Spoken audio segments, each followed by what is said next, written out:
Hello dear students, welcome in ASC starter. कैसे हैं dear students आप सब। देखिए ये प्रैक्टिस पेपर 1 है जो डीओ ने इशू किया था। जैसा कि आप जानते हैं कि आपका टर्म फर्स्ट का एग्ज़ाम है, ठीक है। तो आप इस पेपर को अच्छे से करिए, ठीक है। और बाकी और भी आपको प्रैक्टिस करनी है, डिस्क्रिप्शन में आपको और भी बहुत सारी वीडियोस मिल जाएंगी, ठीक है। और टोटल ये 40 मार्क्स का है, 90 मिनट आपको मिलेंगे, ठीक है। आपके इस पेपर में 50 क्वेश्चन टोटल आएंगे, ठीक है। जैसे एसएसटी में कितने आए थे, 60 आए थे, आपको 50 करने थे ना। इसमें आपके टोटल जो है 40 आएंगे, ठीक है। सॉरी 50 क्वेश्चन आएंगे, आपको 40 करने होंगे, ठीक है। और 50 क्वेश्चन में ना जो 20 क्वेश्चन होंगे ना, तो उसमें से आपको केवल 16 अटैम्प्ट करने हैं, ठीक है। और फिर खंड जो बा आएगा उसमें 20% में आपको केवल 16 करने हैं, ठीक है। और जो क्वेश्चन जो आपका नेक्स्ट आएगा ना, वो आपका केस स्टडी आएगी, तो उस 10% में से आपको वैसे भी 8 करने हैं। और हर क्वेश्चन ना 1 मार्क्स का होगा, ठीक है। अब तो प्रत्येक प्रश्न में 4 आपको ऑप्शन जरूर मिलेंगे और 4 में से एक आंसर बिल्कुल करेक्ट होगा, ठीक है। और अगर आप कोई क्वेश्चन कर देते हैं, जैसे 40 क्वेश्चन करते हैं, उसमें कोई गलत हो जाता है, उसके मार्क्स कटेंगे नहीं, ठीक है। मिलेंगे नहीं तो कटेंगे भी नहीं। समझ में आ रही है। जैसे आपने क्वेश्चन गलत कर दिया, एक क्वेश्चन गलत कर दिया 1 नंबर का, तो आपके नंबर जैसे कंपटीशन के पेपर होते हैं ना, उसमें 1/4 काट लेते हैं, मतलब 25 पैसे काट लेते हैं, 0.25 काट लेते हैं, इसमें काटेंगे नहीं। मतलब आप 40 के 40 सारे क्वेश्चन कर दो, ठीक है। अगर जैसे नहीं आ रहा तो एक आदमी में तुक्का भी लगा सकते हो, ठीक है। यह है कि क्या पता सही हो जाए, लेकिन अगर गलत हो गया तो आपके मार्क्स जो है बिल्कुल नहीं कटेंगे, ठीक है। और देखो मैं आपको समझाता हूँ। जैसे मान लो एक बच्चा है, ठीक है, वो ने 40 क्वेश्चन करे, 40 में से उसने 10 क्वेश्चन गलत कर दिए, ठीक है। 10 क्वेश्चन क्या कर दिए, गलत कर दिए, तो उसके नंबर कितने आएंगे, 30 आएंगे, ठीक है। तो 10 उसको, जैसे उसने 10 क्वेश्चन गलत करे तो इसकी सज़ा नहीं मिलेगी उसे। कि जैसे मान लो कंपटीशन के पेपर में होता है ना, 0.25 नंबर कट जाते हैं, तो उसे मल्टीप्लाई करो, ठीक है। तो कितना आएगा 2.5, तो उसके 2.5 नंबर यहाँ से माइनस नहीं होंगे। अगर ऐसा होता ना नेगेटिव मार्किंग, तो उसके नंबर पता कितने आते, 27.5 आते। मतलब गलत करने की सज़ा मिलेगी उसे, ठीक है। ऐसा नहीं है इसमें, आगे समझ में आपको। मतलब कहने का ये है कि अगर आपने 30 क्वेश्चन करेक्ट करे तो आपको 30 नंबर मिलेंगे। किसी बच्चे ने 40 के 40 करेक्ट करे तो 40 के 40 मार्क्स मिलेंगे, ठीक है। ये है इसमें, ठीक है। क्योंकि इसमें बच्चों को काफ़ी कन्फ्यूजन होती है। और कैलकुलेटर बिल्कुल अलाउड नहीं होगा, पेपर आपका ऑफलाइन ही होगा, स्कूल के अंदर ही होगा, ठीक है। OMR शीट मिलेगी आपको, वो भी मैं एक वीडियो बनाऊंगा कि आप उसे कैसे करेंगे, ठीक है। तो अब फटाफट स्टार्ट कर देते हैं पहले क्वेश्चन को, ठीक है। सेक्शन A के देखिए, हिंदी और इंग्लिश मीडियम दोनों में इसमें बताऊंगा, ठीक है। और कोई प्रॉब्लम होगी तो आप कमेंट बॉक्स में जरूर बताइएगा, ठीक है। यहाँ बोला गया एक प्रतिवर्ती कोण वह है, मतलब रिफ्लेक्स एंगल किसे कहते हैं। देखिए रिफ्लेक्स एंगल वो होता है, ठीक है, जो 180 से बड़ा होता है और 360 से छोटा होता है। जैसे मैंने ये यहाँ पे लिखा 40 डिग्री, मैंने पूछा इसका रिफ्लेक्स कितना होगा। 40 डिग्री का अगर मैंने रिफ्लेक्स पूछा ना, क्योंकि एग्जाम में क्वेश्चन जरूरी नहीं यही आए, कुछ और भी आ सकता है। अगर आपसे 40 का रिफ्लेक्स पूछेगा तो पूरा सर्कल कितने का होता है, 360 का होता है। आप 360 में से 40 माइनस कर देंगे तो कितना आएगा, 320 आएगा। तो इसका मतलब ये हुआ कि जो जितने भी प्रतिवर्ती कोण होते हैं वो 180 से तो ज़्यादा होते हैं, लेकिन 360 से कम होते हैं, याद रखना, ठीक है। तो ये इसका आंसर का more than 180 degree and less than 360 degree. अब आ जाइए सेकंड पर। ये कह रहा है कि एक त्रिभुज है, उसकी भुजाओं का अनुपात 2:1:3 दे रखा है, ठीक है। और उसका पैरामीटर यानी कि परिमाप 24 दे रखा है।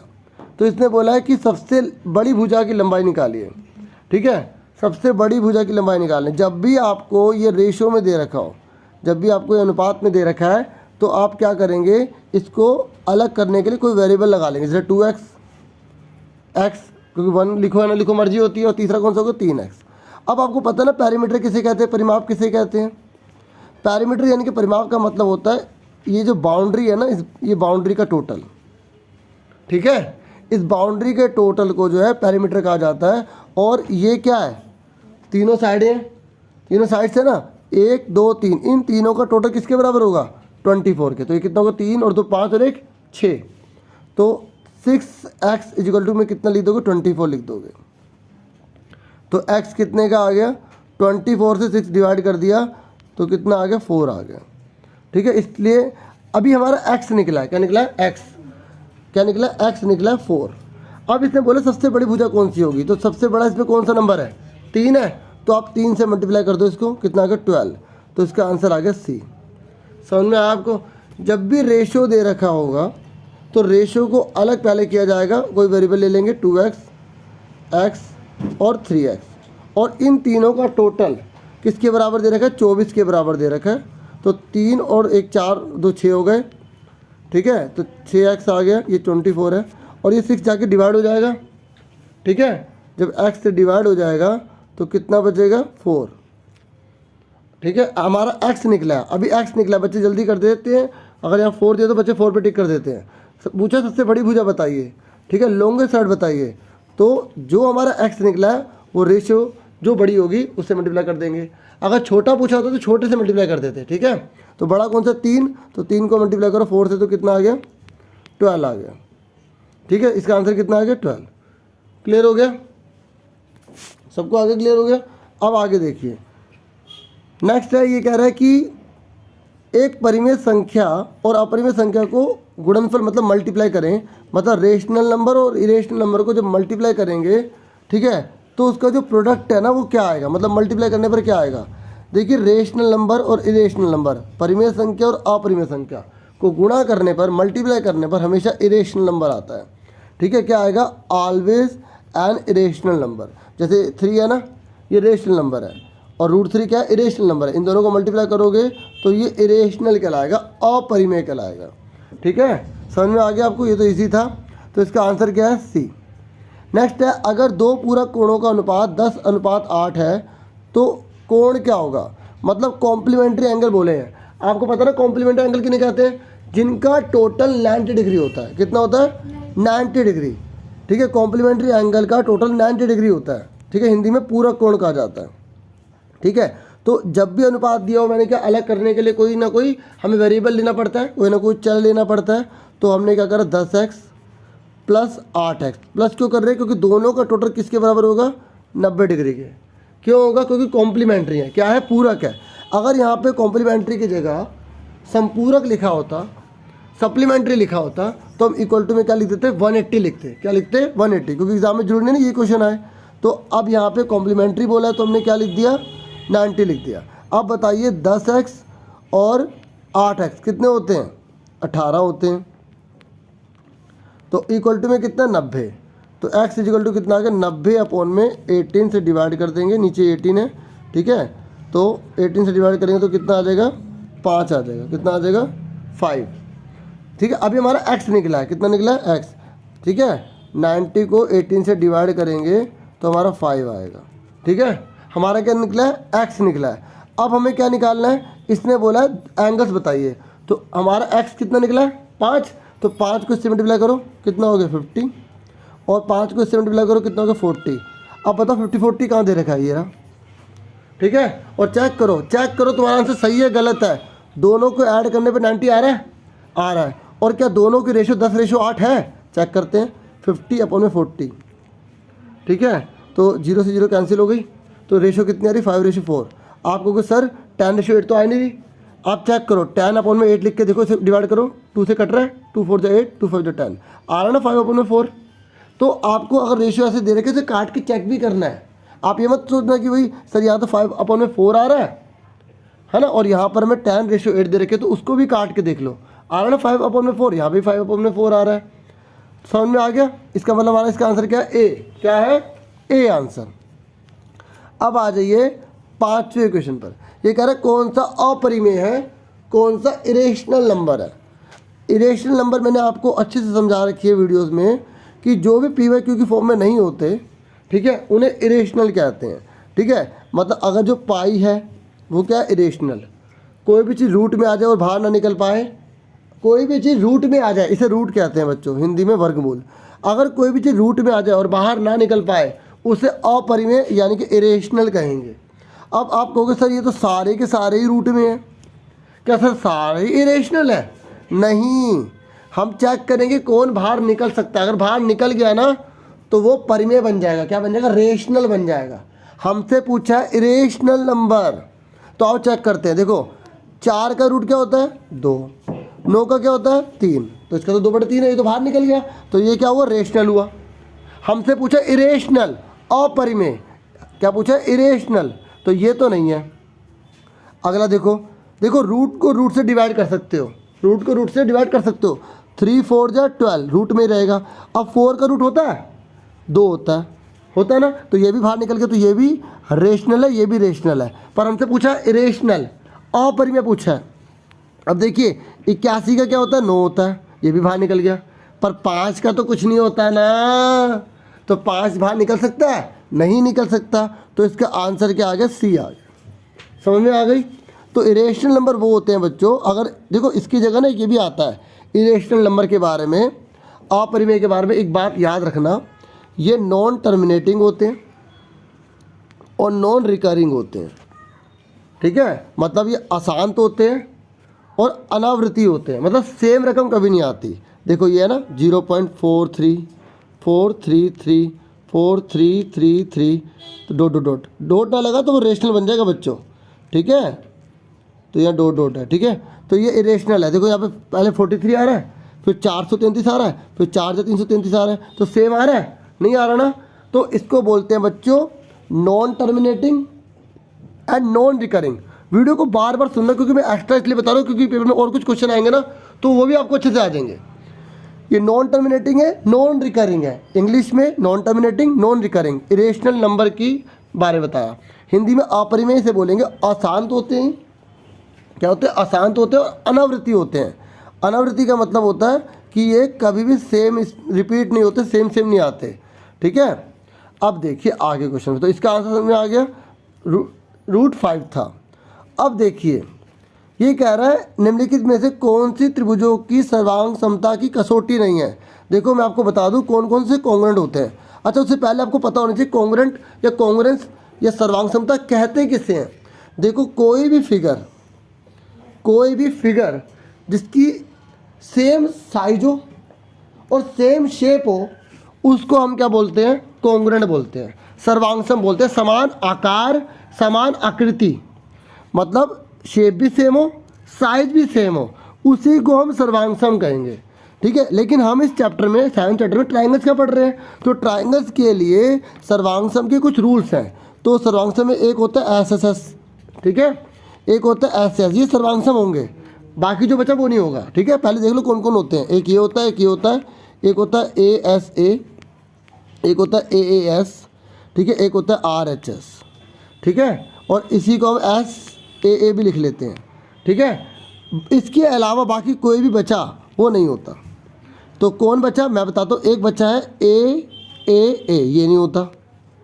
आप कहोगे सर इसमें AA तीनों सेम है, तो ये क्यों नहीं है। देखो ये एक ट्राइंगल है, ये एक बड़ा ट्राइंगल है, ये भी 40 का है, ये भी 40 का है, ये भी 60 का है, ये भी 60 का है। अच्छा बच्चों बताओ ये तीसरा कितने का होगा। एक ट्राइंगल जोड़ 180 होता है ना, तो ये कितने का हुआ, 80 का हुआ ना।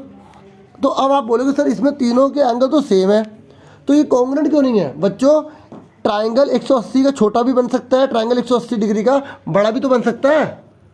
तो इसकी शेप तो सेम है, लेकिन साइज तो अलग अलग हो गया ना।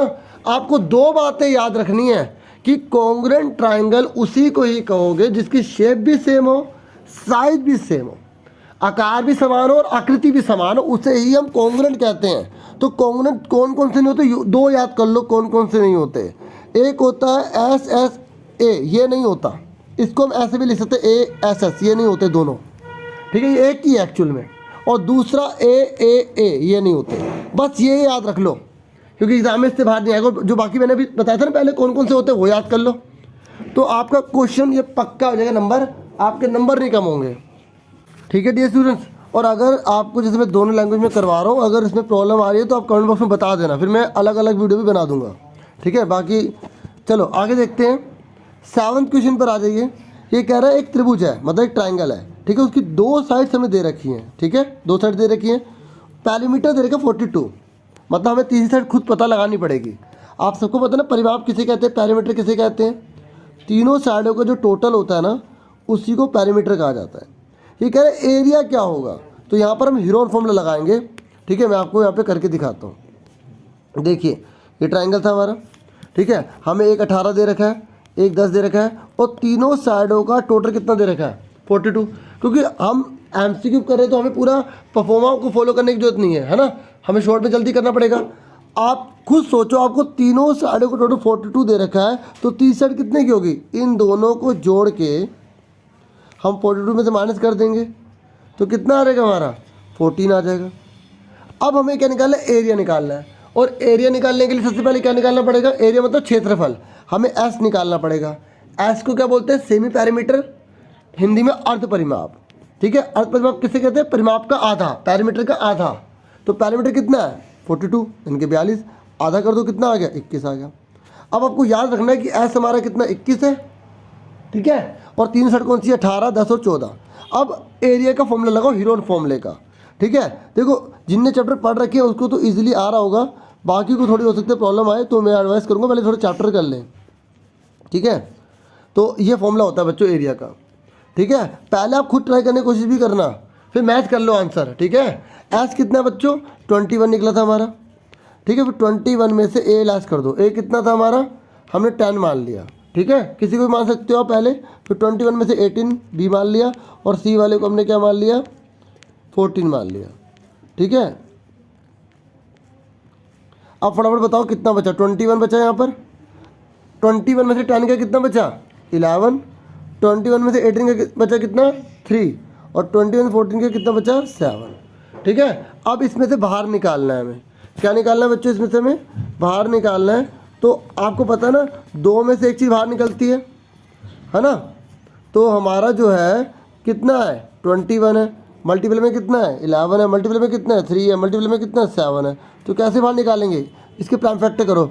21 का क्या होता है? 7 3 या 21 होता है ना। 11 का 11 उतार दिया, 3 का 3 उतार दिया, 7 का 7। अब रूल क्या होता है? 2 में से एक बाहर निकलेगा। कितने में से बाहर निकलेगा? 2 में से एक बाहर। तो 2 7 में से एक 7 बाहर आ गया, 2 3 में से एक 3 बाहर आ गया, और क्या बचा अंदर? 11, क्योंकि 11 का कोई पेयर नहीं है, जोड़ा नहीं है ना कोई। तो कितना आ गया? इन दोनों की मल्टीप्लाई करो, 7 या 21 आ गया। तो 21 रूट में 11 आंसर आ गया। समझ में आ गई? तो हमारा इसका आंसर कौन सा आ गया? 21 रूट 11 सेंटीमीटर स्क्वायर। ठीक है, और यूनिट भी याद रखना सब सेंटीमीटर में है। ठीक है, क्योंकि कई बार क्या करता है 21 रूट 11 2 बार तो लिख देता है, एक में मीटर एक में सेंटीमीटर लिख देता है। ऐसी भी गलती हो सकती है आपसे अगर आप ध्यान ना देंगे तो। ठीक है, अब फटाफट देखिए 8th क्वेश्चन क्या कह रहा है। देखिए 8th क्वेश्चन में क्या बोला है। इसने बोला है कि 2 ट्रायंगल हमें दे रखे हैं, ABC और PQR दे रखे हैं, और यहाँ पर हमें कुछ चीज़ें बता रखी हैं। तो कह रहे हैं इन दोनों ट्रायंगल के बारे में क्या चीज़ सही है, क्या चीज़ ट्रू है। आप आराम से देखिए। देखिए क्वेश्चन करने से पहले जो उसकी ऑप्शन है ना, उसके बारे में देखो, क्या उसकी नॉलेज आपको है? क्या आपको पता है आइसोसेलेस किसे कहते हैं? समद्विबाहु किसे कहते हैं? देखिए उसे कहते हैं समद्विबाहु जिसकी 2 भुजाएं बराबर होती हैं, 2 साइड्स इक्वल होती हैं ना, उसे आइसोसेलेस कहते हैं। ये पता है आपको? ठीक है। दूसरी चीज़ आपको पता है कि कॉन्ग्रुएंट किसे कहते हैं? मैंने अभी आपको समझाया था, जिसकी शेप और साइज सेम होता है, जिसका हर एंगल बराबर हो, हर साइड बराबर हो, उसे हम क्या बोलेंगे? कॉन्ग्रुएंट बोलेंगे। अब हमें इसका मतलब समझ में आ गया। अब इस क्वेश्चन को करते हैं। ठीक है, ये जो चीज़ है ना, मैं इसको बड़ा करके लिख रहा हूँ। ठीक है, तो ताकि आपको अच्छे समझ में आ जाए। देखो हमें 2 ट्रायंगल दे रखे हैं। एक ट्रायंगल लिखा है ABC, और दूसरा कौन सा हमें? PQR दे रखा है। हमें दे रखा है AB बराबर है AC के, दोनों बराबर है। आपने पढ़ा है ना कि जब दो साइड इक्वल होती हैं तो जहाँ वो खुल रही होती हैं, कहाँ खुल रही है? एक यहाँ खुल रही है, एक यहाँ खुल रही है, तो ये दोनों एंगल बराबर होंगे। Angle opposite to equal sides are equal. ठीक है, बराबर भुजाओं के सम्मुख कोण बराबर होते हैं। मतलब अगर साइड बराबर है तो उनके आमने सामने के कोण भी बराबर होंगे। समझ में आ रहा है? ठीक है, तो मैंने आपको क्या बताया कि हमें क्वेश्चन में दे रखा है कि जो AB है ना, वो AC के बराबर है। ठीक है, ये वाली साइड किसके बराबर है? इसके बराबर। तो ये दोनों एंगल क्या होंगे? बराबर होंगे। आगे क्या कह रहा है? आगे बोल रहा है कि एंगल C बराबर है एंगल P के। एंगल C जो है, ये वाला एंगल, ये P के बराबर है। ठीक है, मतलब जितना भी होगा उतना P होगा। ठीक है, अब और क्या कह रहा है? कह रहा है B बराबर Q के है। ये जो B एंगल, ठीक है, ये Q के बराबर है। ध्यान से सोचो बच्चों, ध्यान से सोचो। थोड़ा सा ये कॉम्प्लिकेटेड लग सकता है आपको। ये दोनों साइड इसकी इक्वल है, तो ये दोनों एंगल क्या है? इक्वल है। ये दोनों एंगल क्या है? इक्वल। और ये वाला एंगल इस वाले एंगल के इक्वल है। C बराबर किसके है? P के, इस वाले के इक्वल है। और ये वाला एंगल इस वाले के इक्वल है। जब ये दोनों बराबर हैं तो ये दोनों भी तो बराबर होंगे। समझ में आई? तो इसका मतलब क्या हुआ, इस ट्राइंगल के अंदर भी दो एंगल बराबर है, इस ट्राइंगल के अंदर भी दो एंगल बराबर है, हाँ या ना? लेकिन क्या इन दो ट्राइंगल के अंदर कोई साइड दे रखी है बराबर? क्वेश्चन में दे नहीं रखा, हमें बोला ये इसके बराबर है। क्या इस ट्राइंगल की कोई भी साइड इसके बराबर दे रखी है, इक्वल दे रखी है? नहीं दे रखी ना, तो हम इसे कैसे कॉन्ग्रुएंट कहते हैं? नहीं कह सकते ना कॉन्ग्रुएंट। अच्छा बच्चों ये बताओ कि ये वाला एंगल इस वाले एंगल के बराबर होगा? होगा। जब दो एंगल बराबर है तो ये भी होगा। एग्जाम्पल देखो, एग्जाम्पल मैं बताता हूँ, ये पहले हटा दूँ, ठीक है? देखो हमें क्वेश्चन में बोला है कि ये दोनों बराबर है, मान लो ये 40 का है, ये भी 40 का है, ये भी 40 का है, ये भी 40 का है, तो एक ट्राइंगल का टोटल कितना होता है? 180 होता है ना। तो ये कितना बचा? 100 का बचा, नहीं बचा? और हमें बोला है कि जो b बराबर है वो किसके दे रखा है? q के, तो ये भी 40 होगा। हमें c बराबर किसके दे रखा है? p के, तो ये भी 40 होगा।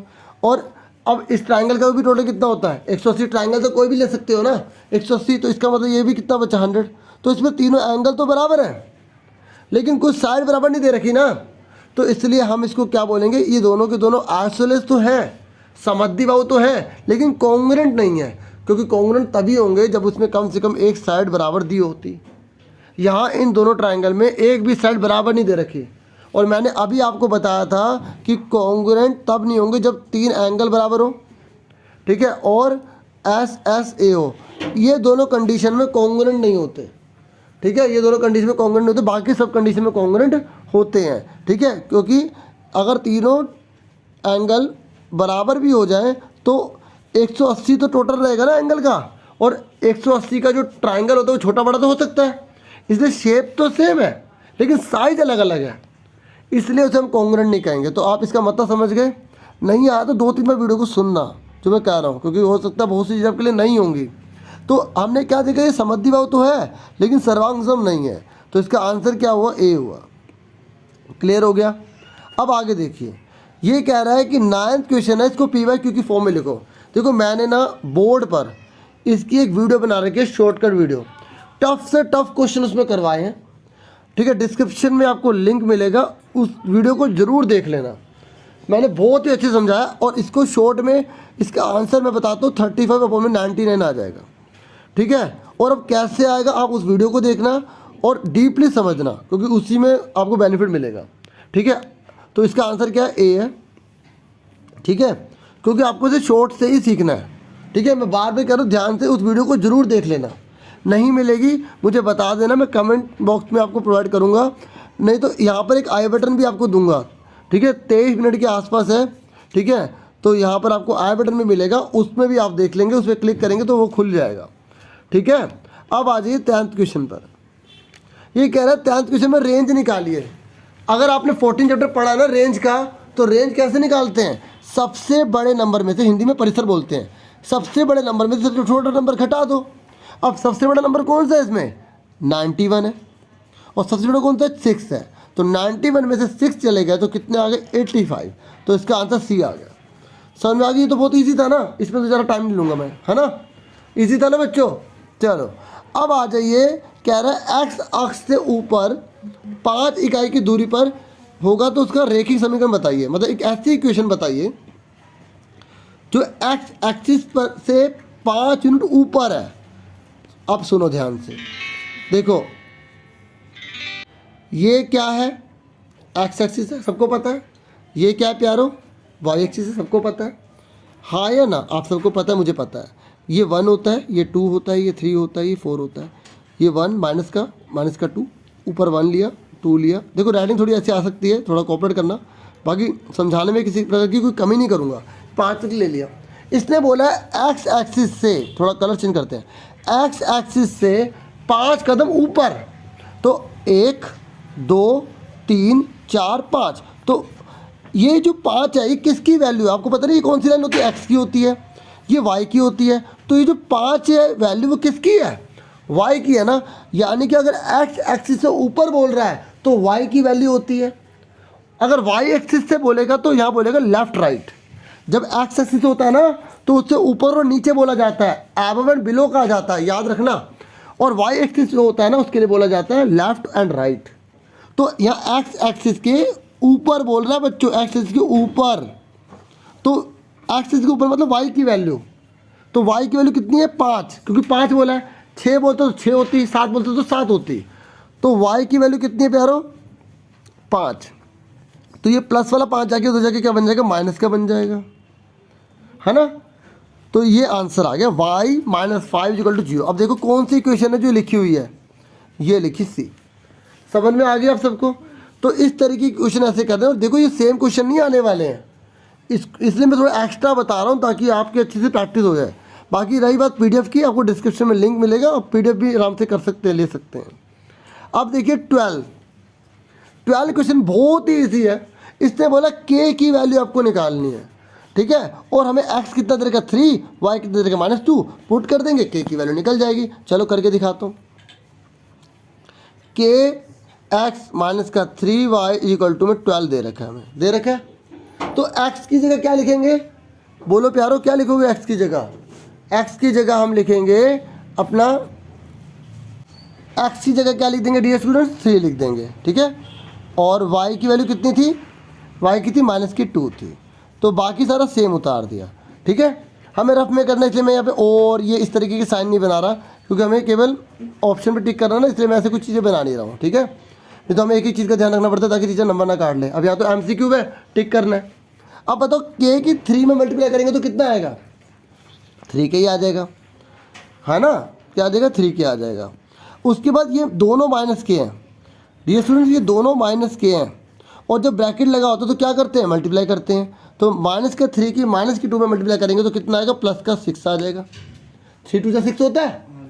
अब इक्वल टू में क्या है 12, तो +6 जाके क्या हो जाएगा, -6 हो जाएगा, ठीक है। तो 12 में से 6 गए, कितने बचे 6 बचे, ठीक है। तो यानी कि 3k = कितना है 6 है। अब ये लिख लेता हूँ 3k = कितना है 6। तो अब आपने आंसर भी बता दिया होगा कि सर 2 आंसर आएगा। मुझे अच्छा लगता है कुछ बच्चे पहले बोल देते हैं आंसर, ठीक है। आपको सर आप वीडियो बना, आपको कैसे पता लगेगा, ठीक है। मतलब मुझे कुछ बच्चे मेहनत करते हैं तो थोड़ा सा ऐसा लगता ही है, हाँ भाई कुछ आंसर बता ही रहे होंगे, है ना। तो k = कितना आ गया 2 आ गया। तो आंसर कितना आ गया डियर स्टूडेंट्स, k = 2। सबको क्लियर हो गया। चलो अब थोड़ा सा क्वेश्चन हम करने जा रहे हैं 13 का, थोड़ा सा कॉम्प्लिकेटेड आपके लिए हो सकता है। देखिए इसका मैं पैटर्न बताऊंगा, याद करना। ये कह रहा है क्लास मार्क आपको गिवन है, हिंदी में बोलते हैं वर्ग चिन्ह। आपको वर्ग चिन्ह दे रखा है, सुन रहे हैं मेरी बात, ठीक है। वर्ग चिन्ह दे रखे, तो कह रहा है 15 का क्या होगा, 15 का क्लास मार्क क्या होगा। बच्चों जब हमें 15 क्लास मार्क दे रखा है, इसका इंटरवल पूछा है, ठीक है, क्लास इंटरवल पूछा हमसे। और इंग्लिश में इसे क्लास इंटरवल कहते हैं, क्लास करस्पॉन्डिंग भी कह सकते हैं आप। और हिंदी में इसे बोला जाता है 12 बंटन के लिए, ठीक है। वर्ग अंतराल भी कहते हैं इसे, वर्ग अंतराल हमसे पूछा। ये सारे के सारे ना वर्ग अंतराल है। कह रहा है ये जो 15 है ना, ठीक है, इनमें से किसका आंसर है। देखो आपको मैं बता दूं क्लास मार्क होता क्या है। क्लास मार्क का मतलब होता है, जैसे हमें नंबर दे रखा 10 से 20 और बोला गया है, इसे बोलेंगे इंटरवल। 10 से 20 को क्या बोलेंगे, इंटरवल। हिंदी में अंतराल बोलेंगे, क्या बोलेंगे, अंतराल। तो अगर आपसे पूछा जाता है इसके क्लास मार्क निकालिए, आपसे पूछा जाता है इसका वर्ग चिन्ह निकालिए, तो आप इन दोनों को जोड़ के आधा कर दोगे। 10 में 20 जोड़े, ये माइनस नहीं है, पहली बात समझ लो, ये माइनस नहीं है। कई बच्चे इसको माइनस समझ लेते हैं, ये सारा माइनस समझते हैं कई बच्चे। ये माइनस नहीं है, ये कह रहा है यहाँ से लेकर यहाँ तक का नंबर, 10 से लेकर 20 तक का नंबर, बस 20 इंक्लूड नहीं होता। अगर आपने 14 चैप्टर करा ना तो आपको समझ में आ जाएगा। तो क्लास मार्क निकालते कैसे हैं, दोनों को जोड़ के आधा कर दो, तो 20 10 30, 30 का आधा 15। अब आपको ना यहाँ पे आंसर दे दिया, ये सारे आंसर दे दिए। तो कह रहे हैं इनमें से कौन सा ऐसा नंबर है जिनको जोड़ने पर, आधा करने पर 15 आएगा। तो आप ध्यान से देखो, 12.5 और 17.5 को जोड़ोगे तो 30 आएगा, और 30 का था 15। इसका मतलब इसका आंसर ए है ना। मैं एक और तरीका भी बताता हूँ कि जब भी हमें ये चीज़ दी हो, जब भी हमें क्लास, मैं थोड़ा बड़ा करके बताता हूँ। देखो जब भी हमें 15 और 20 और 25 ये चीज़ लिखी है, ये लिखी है ना, और हमें मान लो क्लास मार्क दे रखा है, हमें वर्ग चिन्ह दे रखा है, हमसे बोला कि क्लास इंटरवल निकालिए। तो पता है कैसे निकालते हैं, इसके स्टेप होते हैं। सबसे पहले देखिए इसमें डिफरेंस कितना है। पहला स्टेप होता है डिफरेंस। क्या होता है डिफरेंस, मतलब अंतर, कितने कितने का पहाड़ा चल रहा है, 5 का। उसके बाद दूसरे नंबर पर होता है उसका हाफ कर दो, ये फॉर्मूला याद कर लेना, हाफ मतलब आधा कर दो, 5 का आधा कितना होता है 2.5, ठीक है। उसके बाद होता है तीसरा रूल, सब्ट्रैक्ट कर दो, क्या कर दो घटा दो, तो 15 में से 2.5 गए, कितने बचे 12.5 बचे, कितने बचे 12.5। फिर होता है ऐड कर दो, जोड़ दो, तो 15 में 2.5 जोड़ दो, कितने जोड़ोगे 15 में 15 में 2.5 जोड़ोगे तो कितना होगा 17.5 आएगा। तो इस तरीके से आंसर निकालते हैं। 4 रूल होते हैं, पहला डिफरेंस निकालो, फिर उसका आधा कर दो, फिर उसको घटा दो, जो नंबर जिसका निकालना है इंटरवल, जिसका इंटरवल निकालना है ना उसको उसमें से घटा दो, फिर उसी में जोड़ दो। तो इस तरीके से 15 का पूछा था ना, तो 15 पहले में पता लगाना है कि डिफरेंस कितना है, तो 20 में से 15 कितने बचे 5, फिर हमने आधा कर दिया, 5 का आधा करा कितना हो गया 2.5, 2.5 घटा दो 12.5 आ गया, 2.5 जोड़ दो 17.5 आ गया।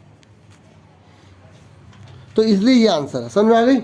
और अगर आपको टफ लग रहा होगा तो आप फिर ऐसे करो, इन सबको जोड़ के आधा करो और देखो कि किस में 15 आ रहा है। अगर आपको टफ लग रहा है ना, जो मैंने अभी रूल बताया, कौन सा रूल बताया है, पहले डिफरेंस मतलब घटाओ मतलब कितने कितने का है, फिर उसका हाफ करो, फिर सब्ट्रैक्ट मतलब घटाओ, किसमें जिस नंबर को निकालना है, इसको निकालना ना 15 का, फिर उसे ऐड करो। अगर ये टफ लग रहा है ये वाला रूल, तो आप ऐसा करो, इन दोनों नंबर को लेकर जोड़ो, आधा कर दो, दोनों जोड़ के आधा करो, दोनों जोड़ के आधा करो, दोनों जोड़ के आधा करो, तो जिसको जोड़ने पर आधा करने पर ये 15 आएगा वो आंसर होगा। तो आप देखो 12.5 और 17.5 को जोड़ेंगे 30 आएगा, 30 का 15 होगा। समझ में आ गई। बाकी किसी में भी 15 नहीं आएगा। समझ में आ गई है ना। देखिए मैं एक बार दोबारा बताता हूँ और आज अब आपको अच्छे से और क्लियर हो जाएगा, क्योंकि कई बार कुछ नई चीज़ें होती हैं एक बार नहीं आ पाती हैं एक बार में। देखिए हमें 15, 20 और 25 बिल्कुल आराम से बताता हूँ। हमें एक क्लास मार्क दे रखा है। क्या दे रखा है? Class mark. आपसे बोला जाता है, हिंदी में बोलते हैं वर्ग चिन्ह दे रखा है। हमें बोला गया इसका क्लास इंटरवल निकालिए, इसका वर्ग अंतराल निकालिए। तो सबसे पहले आप इसका डिफरेंस देखिए कितने का है। 5 का पढ़ा चल रहा है, 5 लिखा, 5 का आधा कर दीजिए, कितना होता है? जितना डिफरेंस है ना उसी का आधा करना है। तो 5 का आधा होता है 2.5, ठीक है। हमने आधा कर दिया, 2.5 आ गया। अब आपको 15 में से 2.5 घटाने हैं, तो 15 में से 2.5 जाएंगे तो 12.5 बचेगा ना, 12.5 बचेगा। अब 15 में ही 2.5 जोड़ दो, 17.5 आ गया।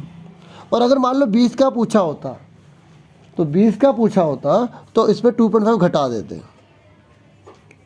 अब आपको बार बार करने की जरूरत नहीं है, इसमें जोड़ दो, ऐसे इसमें करो, ऐसे इसमें जोड़ दो।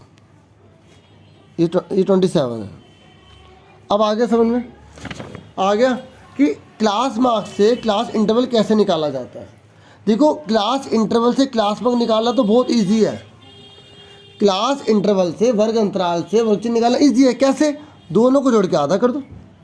मैं और एक एग्जांपल लेके बताता हूँ, जिनको समझ में आएगा वो वीडियो आगे कर लेंगे, ठीक है?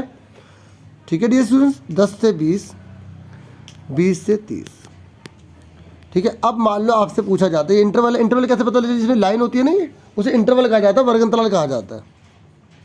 अब आपसे पूछा जाता है इसमें वर्ग चिन्ह निकालिए, क्लास मार्क निकालिए। तो कैसे निकालेंगे क्लास मार्क? दोनों को जोड़ के आधा करोगे ना, 20 और 10 30, 30 का आधा कितना होता है? 15 आ गया। और 30 और 20 50, 50 का आधा कितना होता है? 25 होता है। आ गया। अब एग्ज़ाम में ना जानबूझ के टफ दे देता है, वो ये दे देगा क्लास मार्क, वर्ग चिन्ह दे देगा, इसे वर्ग चिन्ह बोलते हैं। और वर्ग चिन्ह से बोलेगा क्लास इंटरवल निकालो। तो आपको क्या फॉर्मूला लगाना है मैंने भी सिखाया था। 25 में से 15 गए, कितने बचे? 10 बचे। 10 का आधा कर दो, दूसरा रूल, 5 आ गया। 5 घटा दो, 5 जोड़ दो। 15 में 5 घटाओ, कितना बचा? 10। 15 में 5 जोड़ो 20, आ रहा ना। ऐसे 15 में 25 में 5 घटाए 20, 25 में 5 जोड़ो 30। तो क्लास मार्क से क्लास इंटरवल निकालना मुश्किल है ना। तो अब हमें एमसीक्यू दे रखे हैं, तो अगर हमें क्लास मार्क से क्लास इंटरवल निकालना नहीं आ रहा तो आप ऑप्शन को यूज़ कर लो।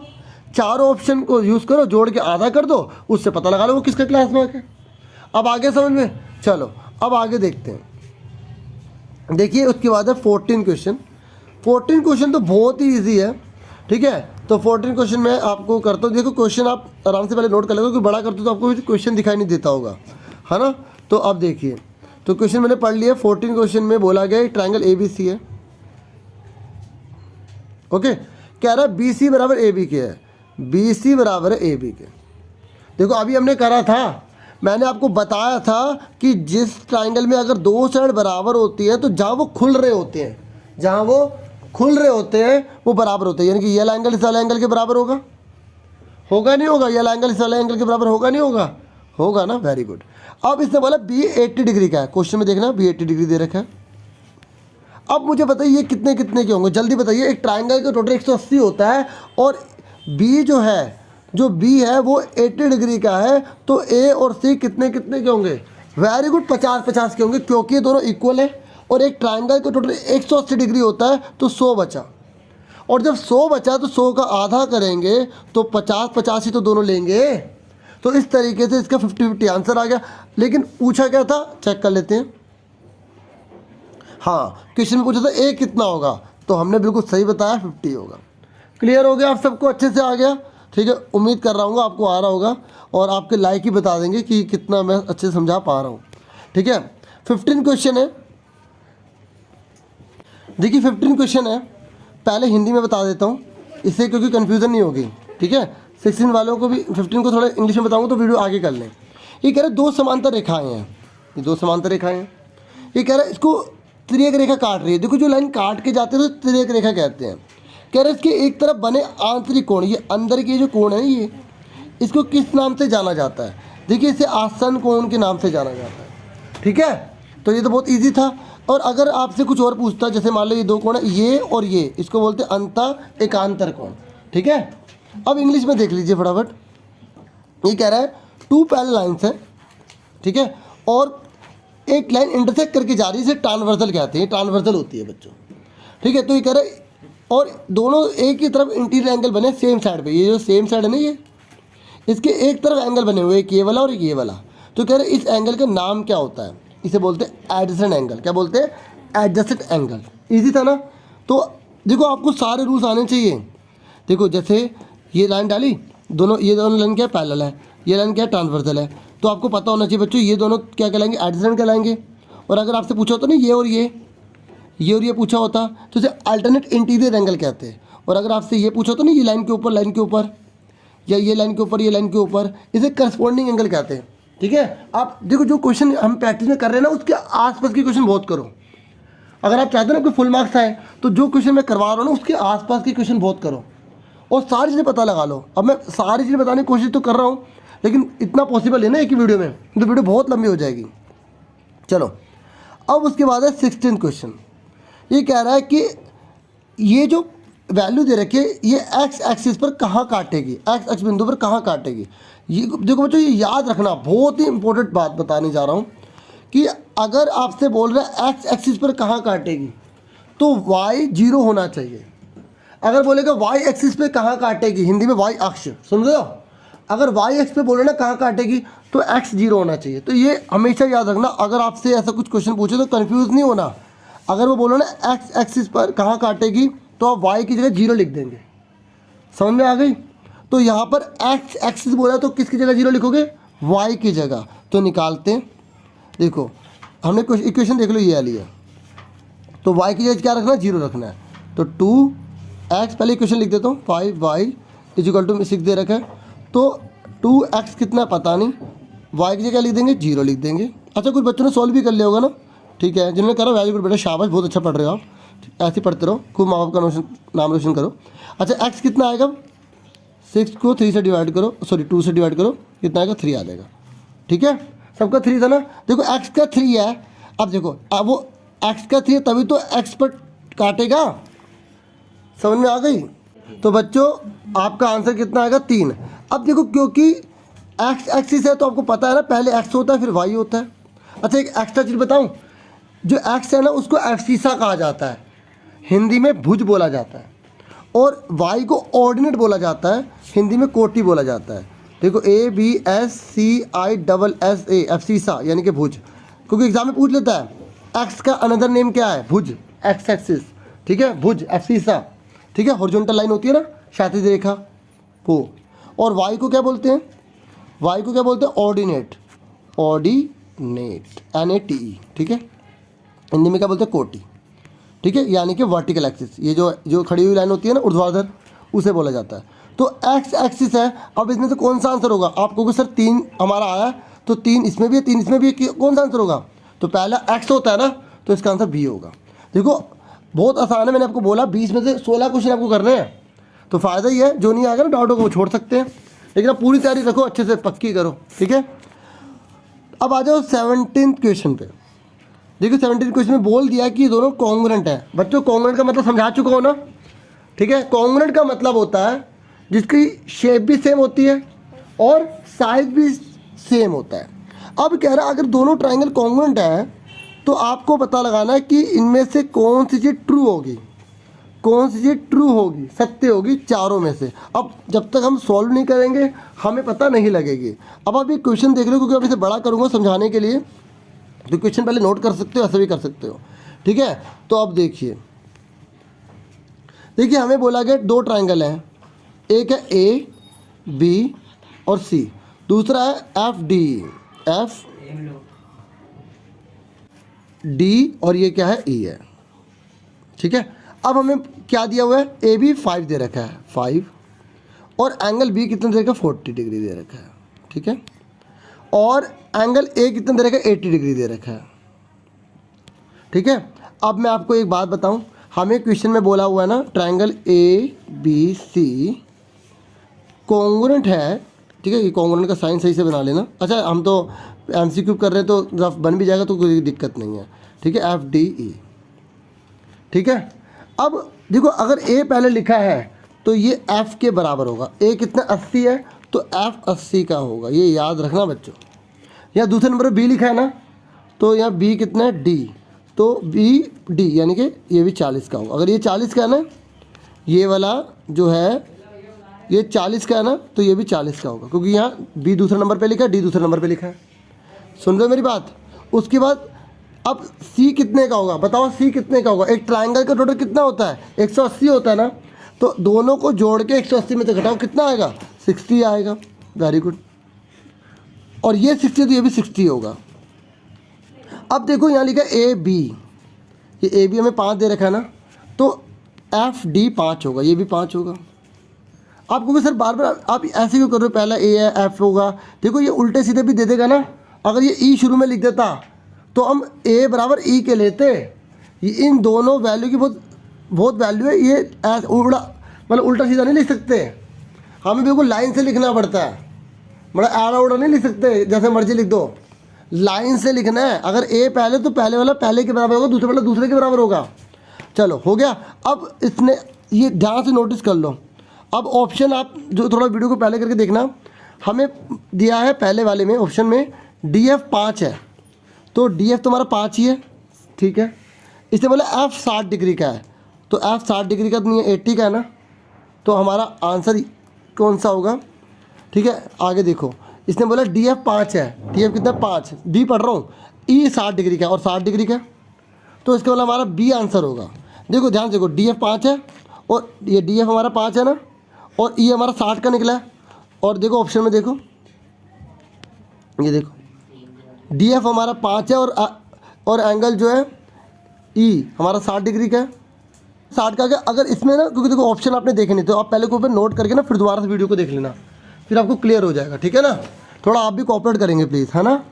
अब देखो ये 18 क्वेश्चन पुराने क्वेश्चन के बेस पर ही आ गया, बहुत सिंपल है। ये इंटरवल दे रखा है 130 150, कह रहा क्लास वर्क निकालिए। मैंने बहुत इस पर टाइम लगाया था, मैंने इस पर बहुत टाइम लगाया था कि वर्कचिन्ह निकालिए। कैसे निकालेंगे वर्कचिन्ह?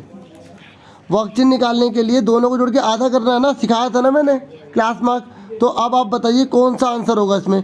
130 में 150 जोड़ के आधा करेंगे कितना आएगा, दोनों के बीच में बिल्कुल 140 है ना, ठीक है। दोनों के बीच में जो ना वो वैल्यू होती है ये, नहीं तो आप जोड़ के दोनों को आधा कर दो तो 140 आएगा ना आंसर। सबका ठीक है ना, जोड़ेंगे तो 280 हो जाएगा, 280 का 100 आधा 140 ही होता है। चलो ये तो बहुत ईजी था, मुझे जहाँ तक उम्मीद है। अब कह रहा है 19 क्वेश्चन में ये हमें इक्वेशन दे रखी है, इन चारों में से कौन इसका सॉल्यूशन है। तो मैंने आपको अच्छे से समझाया था डियर स्टूडेंट्स कि पहले वाला x होता है, दूसरे वाला y होता है। पहले वाला x दूसरे वाला y, पहले वाला x दूसरे वाला y, पहले वाला x दूसरे वाला y। तो अब आपको इसमें पुट करना है और जो राइट हैंड साइड के बराबर आ जाएगा ना वो आपका आंसर हो जाएगा। अब देखो सबसे पहले हमें दे रखा है 0 2, तो x की जगह 0 लिखा, y की जगह 2 लिखा, तो 0 यहाँ 2 दूनी कितना होता है 4। मैं करके दिखा देता हूँ ना। देखो x की जगह 0 लिखा, 2, y की जगह 4 लिख दिया, सॉरी 2 लिख दिया, 2 दे रखा ना। तो देखो यहाँ कोई सा नहीं गुणा होता है, मल्टीप्लाई होता है, इसलिए मल्टीप्लाई लगाया। तो 0 - 4 कितना होता है, माइनस का 4 होता है, 4 तो नहीं आ रहा। अगर आपका left hand side right hand side के बराबर आ जाएगा तो वही आंसर होगा। अब आप देखो बी में देखो, x की जगह 4 लिखना है, 4 लिख दिया, y की जगह 0 लिखना है, y की जगह क्या लिखना है 0। तो 4 0 की किसी मल्टीप्लाई करो 0 आता है, ठीक है। तो 4 में से 0 घटाए 4 आ गया। तो इसका मतलब आंसर क्या है, इसका बी है, ठीक है। बाकी भी करके दिखा देता हूँ, इनको आगे आगे कर सकते हैं वीडियो। x की जगह कितना दे रखा है 2, y की जगह लिखा है 0। तो 2 की 0 में गुणा 0, तो यहाँ 2 आ रहा है, तो ये 4 नहीं आ रहा। लेफ्ट हैंड साइड अगर राइट हैंड साइड के बराबर आ जाएगी वो आंसर होगा। मैंने निकाल दिया बी, अभी आपको करके दिखाया, लेकिन सारे करके दिखा रहा हूँ। x की जगह 1 लिखा, y की जगह क्या लिखना है 1 लिखना है। तो 2 1 जा 2 होता है, 1 में से 2 के माइनस का 1 आ रहा है, तो ये तो बिल्कुल नहीं है, ये भी नहीं है, ये भी नहीं है। तो आंसर क्या है इसका, बी। समझ में आ गया। देखो 20 क्वेश्चन में बोला गया है कि इनमें से कौन सा इंटीरियर अल्टरनेट एंगल है। देखिए मैंने अभी आपको अच्छे समझाया था, हिंदी में बताता हूँ, एकांतर अंतःकोण, ठीक है। तो पहले मैं हिंदी में बोल देता हूँ। इसने बोला है कि कौन सा एकांतर अंतःकोण है। तो जब 2 लाइन पैरेलल होती हैं, समांतर होती हैं, तो ये जेड बन रहा होता है, ये जेड। तो ये दोनों ना अंत एकांतर कोण होते हैं। तो यहाँ 3 = 6 के और 4 = 5 के। देखो कौन दे रखा है इसमें से, 3 = 6 दे रखा है ना, ये। ऐसे इंग्लिश में देखो, अल्टरनेट इंटीरियर एंगल वो होते हैं जब जेड बन रहा होता है, तो ये वाला एंगल इसके इक्वल होता है, ये वाला एंगल इसके इक्वल होता है। तो 3 और 6 और 4 और 5, देखो 3 और 6 दे रखा है। अगर यहाँ पे 4 और 5 दिया होता तो वो भी सही होता, और यहाँ पे लिख देता, यहाँ पर लिख देता 3 और 6, यहाँ लिख देता 4 5, और यहाँ लिख देता बोथ, तो बोथ पे टिक कर देते। लेकिन यहाँ पर 3 और 6 और 4 और 5 में से एक ही एग्जाम्पल दे रखा है, 3 और 6 का। तो ये आंसर इसका ए आ गया। होप आपको समझ में आ गया होगा।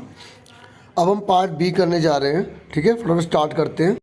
20 तक हम ऑलरेडी कर चुके हैं, ठीक है। पहला क्वेश्चन है, यहाँ पर बोला गया है कि यदि 30 + x डिग्री का संपूरक कोण 40 डिग्री है तो x का मान क्या होगा। मतलब ये कह रहा है 30 डिग्री + x डिग्री एक सप्लीमेंट्री है, उसका 40 डिग्री, तो x की वैल्यू क्या होगी।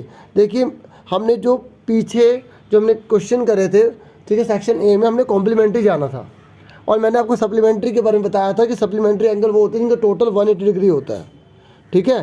तो अब ये और ये दोनों मिलकर सप्लीमेंट्री बन रहे हैं, तो इसका मतलब क्या हुआ, इन दोनों का टोटल कितना हुआ 180 हुआ। यानी कि 30 + x + 40 डिग्री = में 180 डिग्री। यानी कि 30 + 40 कितने होते हैं 70 होते हैं, ठीक है। तो = 180। तो x की वैल्यू कितनी निकल जाएगी, x की वैल्यू निकल जाएगी प्लस का 70 जाके माइनस का हो जाएगा। तो x की वैल्यू कितनी आ गई 110 आ गई, ठीक है। क्लियर हो गए। तो इसका आंसर तो बहुत इजी था, x की वैल्यू पूछी थी तो 110 आ गया। बाकी ठीक है, मैं इस तरीके से इस पेज पे कराऊंगा। अब तो मैंने उसी पेज लिख दिया, कई बच्चों को प्रॉब्लम होती है ना, तो आगे से बड़ा करके बता दूंगा। तो आपको ये वाला क्लियर हो गया, पहले वाला 21 का, ठीक है। ये पहला क्वेश्चन था आज का। अब देखते हैं 22 क्वेश्चन कौन सा है। अब देखिए 22 क्वेश्चन में क्या कह रहा है, ये कह रहा है a में से b को लेस करेंगे 42 आएगा, और b में से c को लेस करेंगे 21 आएगा। ऐसे आप इंग्लिश में देख सकते हैं, ठीक है। ये कह रहा है कि एंगल b की, ठीक है, बताइए वैल्यू क्या होगी, उसे मेजर करना है एंगल b को। तो आपको पता है ना, एक ट्रायंगल का टोटल कितना होता है 180 डिग्री होता है। एक त्रिभुज के तीनों कोणों का योग 180 डिग्री होता है। तो हम त्रिभुज के तीनों कोणों का योग क्या ही फॉर्मूला लगाएंगे। देखिए ये ध्यान रखना, हमें जैसे b निकालना है ना, तो सारी की सारी वैल्यू को b में कन्वर्ट करेंगे। अभी आपको समझ में आ जाएगा क्या कह रहा हूँ मैं। आपने क्वेश्चन देख लिया, तो आपको जो है यहाँ बोला हुआ एक ट्रायंगल है, ये a है, ये b है और ये c है। आपको पता है angle a plus angle b plus angle c = कितना होता है 180 डिग्री, ठीक है। अब हमें यहाँ पर एक लिखा हुआ ना वैल्यू a - b = में 42 डिग्री दे रखा है ना। हमें आप क्वेश्चन देखो, दे रखा है ना, आपके क्वेश्चन उतार लो तो आप देखो उसमें। तो हमें मैंने क्या कहा, जब हमें ऐसे कोई क्वेश्चन दिए होते हैं तो हम जितने भी बाकी बचे होते हैं, जैसे b निकालना है ना, हमें क्या निकालना है, एंगल b निकालना है, तो बाकी जितनी जो ये है ना एंगल a और एंगल c, इसको भी b में कन्वर्ट करेंगे। किस में कन्वर्ट करेंगे, b में। अगर क्वेश्चन बोलेगा a निकालो तो सबको a में कन्वर्ट करेंगे। सी निकालो तो सी में कन्वर्ट करेंगे। ठीक है, अब कैसे कन्वर्ट करेंगे ध्यान से देखो, ये जो एंगल ए को हमें एंगल बी में बदलना है, तो एंगल ए यहीं रहने देंगे, हम इस एंगल बी को उधर की तरफ ले जाएंगे। जब हम उधर लेके जाएंगे तो साइन चेंज हो जाएगा, माइनस का एंगल बी जाके प्लस का एंगल बी हो जाएगा। तो इस एंगल ए की जगह हम क्या लिख देंगे, 42 प्लस एंगल बी लिख देंगे। समझ में आ गई? ठीक है, तो ये हमने एंगल बी लिख दिया और एंगल ये वाला एंगल बी की जगह एंगल बी ही उतार देंगे, हमें एंगल बी ही निकालना है। ठीक है, अब इस एंगल सी को, अब देखो दूसरी क्वेश्चन में कौन सी दे रखी है, देखो फटाफट, पहले मैं लिख के दिखाता हूँ आपको। अब देखिए दूसरी वैल्यू में क्या दे रखी है, angle B minus angle C is equal to में 21 डिग्री दे रखा है। अब हमें सी को भी बदलना है। ठीक है, तो अब मैं क्या करूँगा, इस सी को उधर ले जाता हूँ, 21 को इधर ले जाता हूँ। ठीक है, क्योंकि इधर माइनस दे रखा है ना, तो इससे आसानी से हो जाएगा। तो देखो मैंने क्या करा, एंगल बी का एंगल बी लिख दिया और 21 को हम लेफ्ट हैंड साइड में लेके माइनस का हो गया, माइनस के सी को राइट में ले गए, प्लस का सी हो गया, क्योंकि हमें प्लस का चाहिए होता है। अब देखो सी की वैल्यू भी बी में निकल गई ना। देखो पहले वाले में हमने किसको अकेला करा, एंगल ए को अकेला करा, दूसरे वाले में हम एंगल सी को अकेला कर रहे हैं। एक दो बार देखोगे क्लियर हो जाएगा। अब एंगल सी की जगह क्या पुट कर देंगे, ये पुट कर देंगे। ठीक है, तो इस तरीके से आप पुट कर दीजिए, प्लस कितना दे रखा है, एंगल बी नीचे लिख रहा हूँ थोड़ा, माइनस का 21 और इन सब का टोटल कितना दे रखा है हमें, इक्वल टू में 180 डिग्री दे रखा है। कितना दे रखा है, 180। ठीक है, अब हम इसको सॉल्व करेंगे। ठीक है, और आंसर निकालेंगे। देखिए मैं इसको पहले इरेज कर देता हूँ, ठीक है, ताकि इजी हो जाए सॉल्व करने में। देखिए सबसे पहले मैंने ये चीज़ लिखी थी। ठीक है, उसके बाद ये पूरा का पूरा एक साथ ये पहले ये लिखेंगे और इक्वल टू में 180 लिखेंगे। ठीक है, अब आगे देखो, अब देखो यहाँ पर आप बताइए, एंगल बी और एंगल बी कितनी बार है, 3 बार है, तो कितने हो गए ये, 3 एंगल बी हो गए। और 42 प्लस का 21 माइनस का, तो 42 में से 21 गए, कितने बचे, 21 बचे, इक्वल टू में कितना बचा, 180 डिग्री। ठीक है, अब प्लस का 21 जाके क्या बन जाएगा, माइनस का बन जाएगा। अब 180 में से 121 घटाएंगे तो कितना बचेगा, हमारा बचेगा 159 बचेगा। अब इस 3 को डिवाइड कर देंगे 159 से, तो ऊपर कर रहा हूँ मैं, तो 159 डिवाइडेड बाय 3, तो एंगल बी कितना आ गया, डिवाइड कर दो इसे, 3 वजह 15, 3 3 9, तो 53 आ गया। ठीक है, तो एंगल बी कितना आ गया हमारा, 53 डिग्री आ गया। और क्वेश्चन में क्या पूछा था, क्वेश्चन में हमसे बी पूछा था, इसलिए मैंने सबको बी में कन्वर्ट किया था, तो हमारा इसका आंसर सी आ गया। ठीक है, समझ में आ गया आप सबको। अब उसके बाद देखिए फोर्थ क्वेश्चन क्या है। फोर्थ क्वेश्चन तो बहुत ईजी है, कह रहे हैं इन दोनों को मल्टीप्लाई करोगे तो क्या आंसर आएगा। आपको पता है जब कॉन्स्टेंट होते हैं, जब अचर पद होते हैं तो उनकी सीधा मल्टीप्लाई होती है। 18 3 54 हो गए, 18 3 54 हो गया। और बाकी अगर ये वेरिएबल के ऊपर पावर लगी है तो बेस सेम होते हैं तो पावर जुड़ जाती है। ठीक है, घात जुड़ जाती है। तो जैसे यहाँ 54 आ गया, तो एक के ऊपर 3 है और एक के ऊपर 4 है, तो कितना हो गया, 7 हो गया। 4 3 7, मल्टीप्लाई मत कर देना। जब बेस सेम होता है तो पावर ऐड होती है, जब आधार समान होता है तो घात जुड़ जाती है। तो बी में कितना है, 3 और 5 8, तो बी के 8 आ गया। तो इस तरीके से हमारा इसका आंसर कौन सा आएगा, एक के ऊपर 7 होना चाहिए, बी के ऊपर 8 होना चाहिए, तो हमारा डी आंसर हो गया। समझ में आ गया सबको। चलो अब आ जाइए नेक्स्ट क्वेश्चन पर। देखिए अब 24 क्वेश्चन देखिए। ये अगर आप आराम से कर लेंगे, अगर आपने पार्ट ए को अच्छे से समझा था। मैंने आपको बताया था ना कि जो क्लास मार्क होता है, जब हमें क्लास मार्क दिया होता है, ठीक है, जब हमें क्लास मार्क दिया होता है तो उसके बहुत सारे नाम होते हैं। ठीक है, उसे क्या बोलते हैं, मध्य मूल्य भी कहते हैं क्लास मार्क को। ठीक है, मिड वैल्यू भी कहते हैं इसको। हिंदी में इसको वर्ग चिन्ह कहा जाता है और इसको जो है ना मिड वैल्यू मतलब होता है मध्य मूल्य। ठीक है, क्या होता है, मिड वैल्यू, VALUE, तो इसको हिंदी में मध्य मूल्य भी कहा जाता है। तो अगर आपको जब ये क्वेश्चन दिया होता है तो आप पता से कैसे करेंगे। देखो मैंने आपको बताया था कि जब हमें क्लास मार्क दिया होता है, पुरानी वाली जो पैट्री वाली वीडियो जरूर देखना, तो क्लास मार्क देते तो 4 फॉर्मूले बताते हैं जब क्लास इंटरवल निकालना होता है। तो क्लास इंटरवल निकालने के लिए, वर्ग अंतराल निकालने के लिए सबसे पहले हम क्या करते हैं, सबसे पहले हम जो है डिफरेंस निकालते हैं। बताया था ना मैंने, डिफरेंस निकालने के बाद हम उसको क्या करते हैं, ठीक है, उसको हाफ करते हैं, अगर पुराना जिसको पता होगा, फिर उसके बाद सब्ट्रैक्ट कर देते हैं, घटा देते हैं, फिर उसको ऐड कर देते हैं, जोड़ देते हैं। अब इस क्वेश्चन में क्या है, इस क्वेश्चन में हमें बोला है मध्यमान। इस मध्यमान को यानी कि ये जो हमें मिड वैल्यू दे रखी है ना, इसे हम क्लास मार्क कहते हैं। मिड वैल्यू ही इसके क्लास मार्क का नाम है। हमें मिड वैल्यू दे रखी है, लेकिन हमें यहाँ पर विड्थ दे दी, क्या दे दी, इसकी चौड़ाई दे दी। और ये जो चौड़ाई है ना, पता क्या है, इसी को ही हम डिफरेंस कहते हैं। अब मैंने आपको बताया था कि जब भी हमें क्लास मार्क दिया हो, मिड वैल्यू दी हो, और हमें ये जो चौड़ाई दे रखी है ना 6, ठीक है, तो इसका हम आधा कर देंगे। क्या कर देंगे, आधा। 6 का आधा करेंगे कितना होगा, 3 हो जाएगा। और इस 3 को इसमें से एक बार घटा दो और इसी में 3 जोड़ दो, 13। तो ये क्लास इंटरवल आ गया, ठीक है। तो जिसने पुरानी वीडियो देखी उसे तो अच्छे से आ रहा होगा, बाकी जिन्होंने नहीं देखी तो प्लीज़ वो जरूर देख लो, उससे और क्लियर हो जाएगा, ठीक है। समझ में आया क्लास इंटरवल। अब क्वेश्चन में पूछा है कि निम्न सीमा निकालिए, लोअर लिमिट निकालिए। तो लोअर लिमिट पता है किसे कहते हैं, इन दोनों में से छोटा कौन है, 7। तो 7 इसका आंसर आ गया, ठीक है। समझ में आ गई। एक बार मैं दोबारा बता देता हूँ, जिन बच्चों को आगे वो आगे कर ले वीडियो को। देखिए हमें ना यहाँ मध्यमान दे रखा है, ठीक है, पहले हिंदी में फिर इंग्लिश में बोलूँगा। मध्यमान दे रखा 10 और इसकी चौड़ाई दे रखी है। हमसे बोला कि निम्न सीमा। हम निम्न सीमा तभी निकाल सकते हैं बच्चों जब हमें वर्ग अंतराल आता हो। हम वर्ग अंतराल निकालेंगे तो निम्न सीमा हमें अपने आप पता लग जाएगी, ठीक है। और कैसे निकालेंगे, जब भी हमें मध्यमान दे रखा है ना, तो आप उसको एक साइड लिख लो और जो वर्ग की चौड़ाई दे रखी है ना, उसका आधा कर दो। 6 का आधा कितना होता है, 3। तो अब इस 3 को इस 10 में से घटा दो, 7 हो गए। अब जोड़ दो, 13 हो गए। तो ये आंसर में, अब देखो इसने बोला है निम्न सीमा, तो 7 आ गया। क्वेश्चन में पूछता उस सीमा, तो 13 आ जाता है। क्योंकि मेरा मकसद केवल इन्हीं क्वेश्चन को करवाना नहीं है ना, एक्स्ट्रा चीज़ें करवाना है, ताकि कोई भी क्वेश्चन है आराम से कर लो। अब इंग्लिश में देखो डियर स्टूडेंट्स, देखिए हमें ना मिड वैल्यू दे रखी है 10 और हमें विथ दे रखी है 6।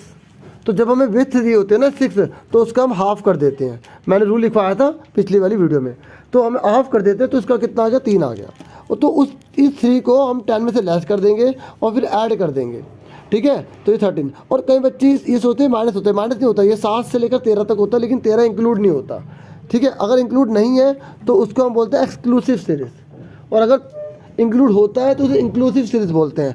वो हम बाद में पढ़ेंगे, जब क्वेश्चन आएगा ना तो उसके बारे में आपको बताऊंगा। तो अब आपको समझ में आ गया कि इसमें पूछा ना लोअर लिमिट क्या होगा, तो उसका लोअर लिमिट क्या होगा डियर स्टूडेंट्स, 7 होगा। समझ में आ गई, क्लियर हो गया। चलो, तो इसका बी आंसर हो गया। अब आ जाइए नेक्स्ट पर, 25 क्वेश्चन है, ध्यान से समझिएगा, ठीक है। 25 क्वेश्चन। अब देखिए 25 क्वेश्चन है, इसमें ना यहाँ बोला गया समद्विबाहु त्रिभुज है, इंग्लिश में आइसोसेलेस ट्रायंगल है।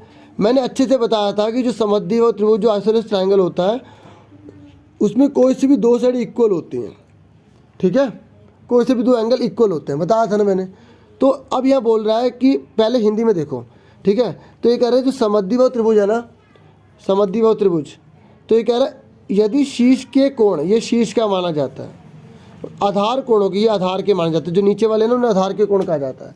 तो कह रहा है ये वाला जो कोण है ना, ठीक है, इन दोनों के टोटल का डबल है, ठीक है, इन दोनों के टोटल का डबल है। इंग्लिश में क्या कह रहा है, मतलब दुगना है, इन दोनों के योग का दुगना है, ठीक है, क्योंकि बायलैंग्वेज यूज़ करूँगा, ठीक है। इंग्लिश में ये है कि ये आइसोसेलेस ट्रायंगल गिवन है में, और यहाँ पर जो बोला है कि ये जो वर्टेक्स एंगल है ना, ये वाला वर्टेक्स एंगल बोलते हैं इसे, ये वर्टेक्स एंगल इन दोनों के टोटल का डबल है। कहने का मतलब ये कि अगर ये 4 है, ये 4 है, क्योंकि दोनों इक्वल होंगे, तो अब आप बता सकते हो ये कितना होगा, ये कितना, अगर ये मान लेते हैं, क्योंकि आपको पता है ट्रायंगल 180 होता है, वो है ना 180 होता है। मैं 180 के हिसाब से नहीं बोला, ऐसे जनरली पूछ रहा हूँ कि अगर ये दोनों 4 हैं तो ये कितना होगा। आप दोनों को ऐड करोगे, 4 4 8, फिर उसका डबल करोगे 16, तो 16 होगा। ऐसे ही हमें पता लगाना वो कौन से एंगल हो गए जो दोनों को ऐड करने पर, इसका डबल करने पर आए, ये चीज़ आए, और तीनों को टोटल करने पर 180 आए, ठीक है। तो मैंने दोनों में समझा दिया। अब देखो करना कैसे, देखिए ये ट्रायंगल है, आपको पता है कि ये दोनों बेस एंगल है, तो ये दोनों इक्वल है, एक्स और एक्स, हमने एक्सेस मान लिया, दोनों इक्वल है। इसको हमने वाई मान लिया, क्या मान लिया, वाई। अब क्वेश्चन में बोला क्या है, क्वेश्चन में बोला ये जो वाई है ना, ये वाई इक्वल है इन दोनों के टोटल का डबल करके, इन दोनों के टोटल का डबल करके इक्वल है। यानी कि वाई इक्वल टू कितना हो गया, एक्स एक्स 2x हो गए, यानी कि वाई इक्वल टू कितना हो गया, 2 2 जा 4, 4x आ गया, 2 दूनी 4x हो गया। वाई की वैल्यू कितनी है, 4x है, वाई की वैल्यू पता लग गई 4x। अब आपको पता नहीं ट्राइंगल का टोटल कितना होता है, एक ट्राइंगल का टोटल कितना होता है, 180 होता है। तो मैं लिख रहा हूँ x plus x plus y is equal to 180 degree. अब x की जगह x लिखेंगे, x की जगह x लिखेंगे, y की वैल्यू कितनी निकाली हमने, 4x निकाली है। तो 4x और 1x और 1x कितने हो गए, 6x हो गए। तो x कितना आ गया, 180 को 180 को 6 से डिवाइड कर दो, 30 आ गया। ठीक है, अभी हमारा x निकला 30। क्वेश्चन में देखो मुझसे पूछा क्या है, 30 निकल गया। अब देखते हैं क्वेश्चन में पूछा क्या है। क्वेश्चन में पूछा है वर्टेक्स एंगल बताइए, और वर्टेक्स एंगल कौन सा था, y था, और y की वैल्यू कितनी थी, 4x के बराबर। तो x कितना निकला हमारा 30, तो 30 को 4 से मल्टीप्लाई कर देंगे, 30 को 4 से मल्टीप्लाई करेंगे, सबको पता है 120 आएगा। समझ में आ गई, क्लियर हो गया। देखो कहीं हो सकता है क्वेश्चन नए हो, आपको प्रॉब्लम हो रही हो, तो आपको पेशेंस के साथ समझना है, 2-3 बार समझो, पीछे वीडियो को देख देख के करो। समझ में आ रहा है, डाउनलोड कर लो वीडियो को, ऐड भी नहीं आएगी। ठीक है, अब आगे देखो 26 पर आ जाइए। 26 क्वेश्चन तो डियर स्टूडेंट बहुत ही ईजी है, ये फटाफट होने वाला है। मैं आपको बता दूं कि जैसे रूट लिखा है ना, अगर ये रूट लिखा है जैसे रूट 3, ठीक है, इस रूट 3 का मतलब होता है 3 के ऊपर 1/2। ऐसे ही अगर मान लो ये रूट 5 लिखा है तो इसका मतलब होगा 5 के ऊपर 1/2। अब ध्यान सुनो, अगर रूट लिखा है खाली तो हम 1/2 मानते हैं। कितना मानते हैं, 1/2 मानते हैं। लेकिन अगर रूट के ऊपर जो 4 लिख दिया तो हम 3 के ऊपर 1/4 लिखेंगे। समझ में आ गई, ये याद है ना, बेसिक चीज़ समझ लो।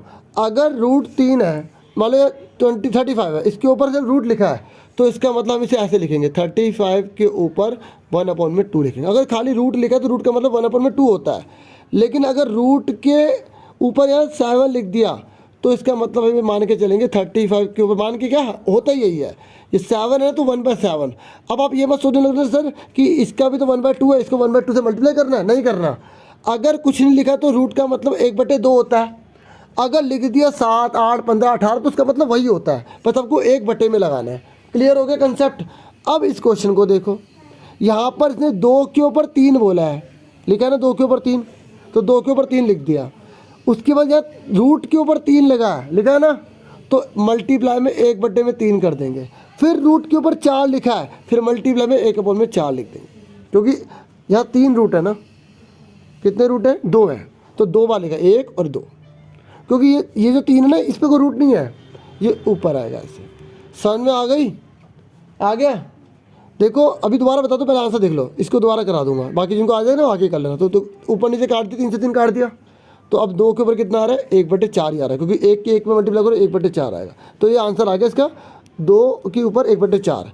अब एक बार दोबारा देखो, 2 लिखा, ये जो 3 है ना, जो ऊपर है उस पर रूट तो लगा नहीं है, जो जैसा वैसा रहेगा। अब जैसे 4 के ऊपर 3 लिखा है, तो इस 3 को जबरदस्ती 1/3 कर दोगे क्या, नहीं करोगे ना। 1/1 तभी लगेगा जब वो रूट होता है। तो अब 2 के ऊपर 3 लिखा, उसके इस 3 को देखो, तो ये इसका आ जाएगा 1/3। मल्टीप्लाई होता है हमेशा, ये 4 एक और है तो मल्टीप्लाई में 1/4 आ गया। समझ में आ गई, तो यहाँ आ गया। अब ऊपर की ऊपर मल्टीप्लाई कर लो, नीचे की नीचे मल्टीप्लाई कर लो। अगर काटना नहीं आता ना, ऊपर ऊपर की मल्टीप्लाई करो, 3 1 जा 3, 3 4 जा 12। अब 3 के टेबल में 12 कौन सा नंबर आता है, 3 1 जा 3, 3 4 जा 12, तो 2 के ऊपर क्या आ गया, 1/4 आ गया। अब आ गया समझ में, तो ये हमारा आंसर आ गया 2 के ऊपर 1/4। समझ में आ गई। अब आ जाइए 27 पर। 27 तो डियर स्टूडेंट बहुत ज़्यादा इजी है। जिनको पता है कि जब 2 लाइन पैरेलल होती है, कोई लाइन काट के जा रही होती है, तो ये जो अंदर की तरफ अपोजिट में जो एंगल हो रहे होते हैं, ये अल्टरनेट इंटीरियर एंगल कहलाते हैं। क्या कहलाते हैं, अल्टरनेट इंटीरियर एंगल। हिंदी में बोला जाता है जब 2 रेखाएं समांतर होती हैं और जो रेखा काट के जा रही होती है उसे तिर्यक रेखा कहते हैं, और इधर की साइड बनने वाले जो कोण होते हैं ना, उसे अंतः एकांतर कोण कहते हैं। ठीक है, तो ये और ये क्या बन रहा है, जेड बन रहा है, यानी कि 50 + x बराबर होगा 123 के।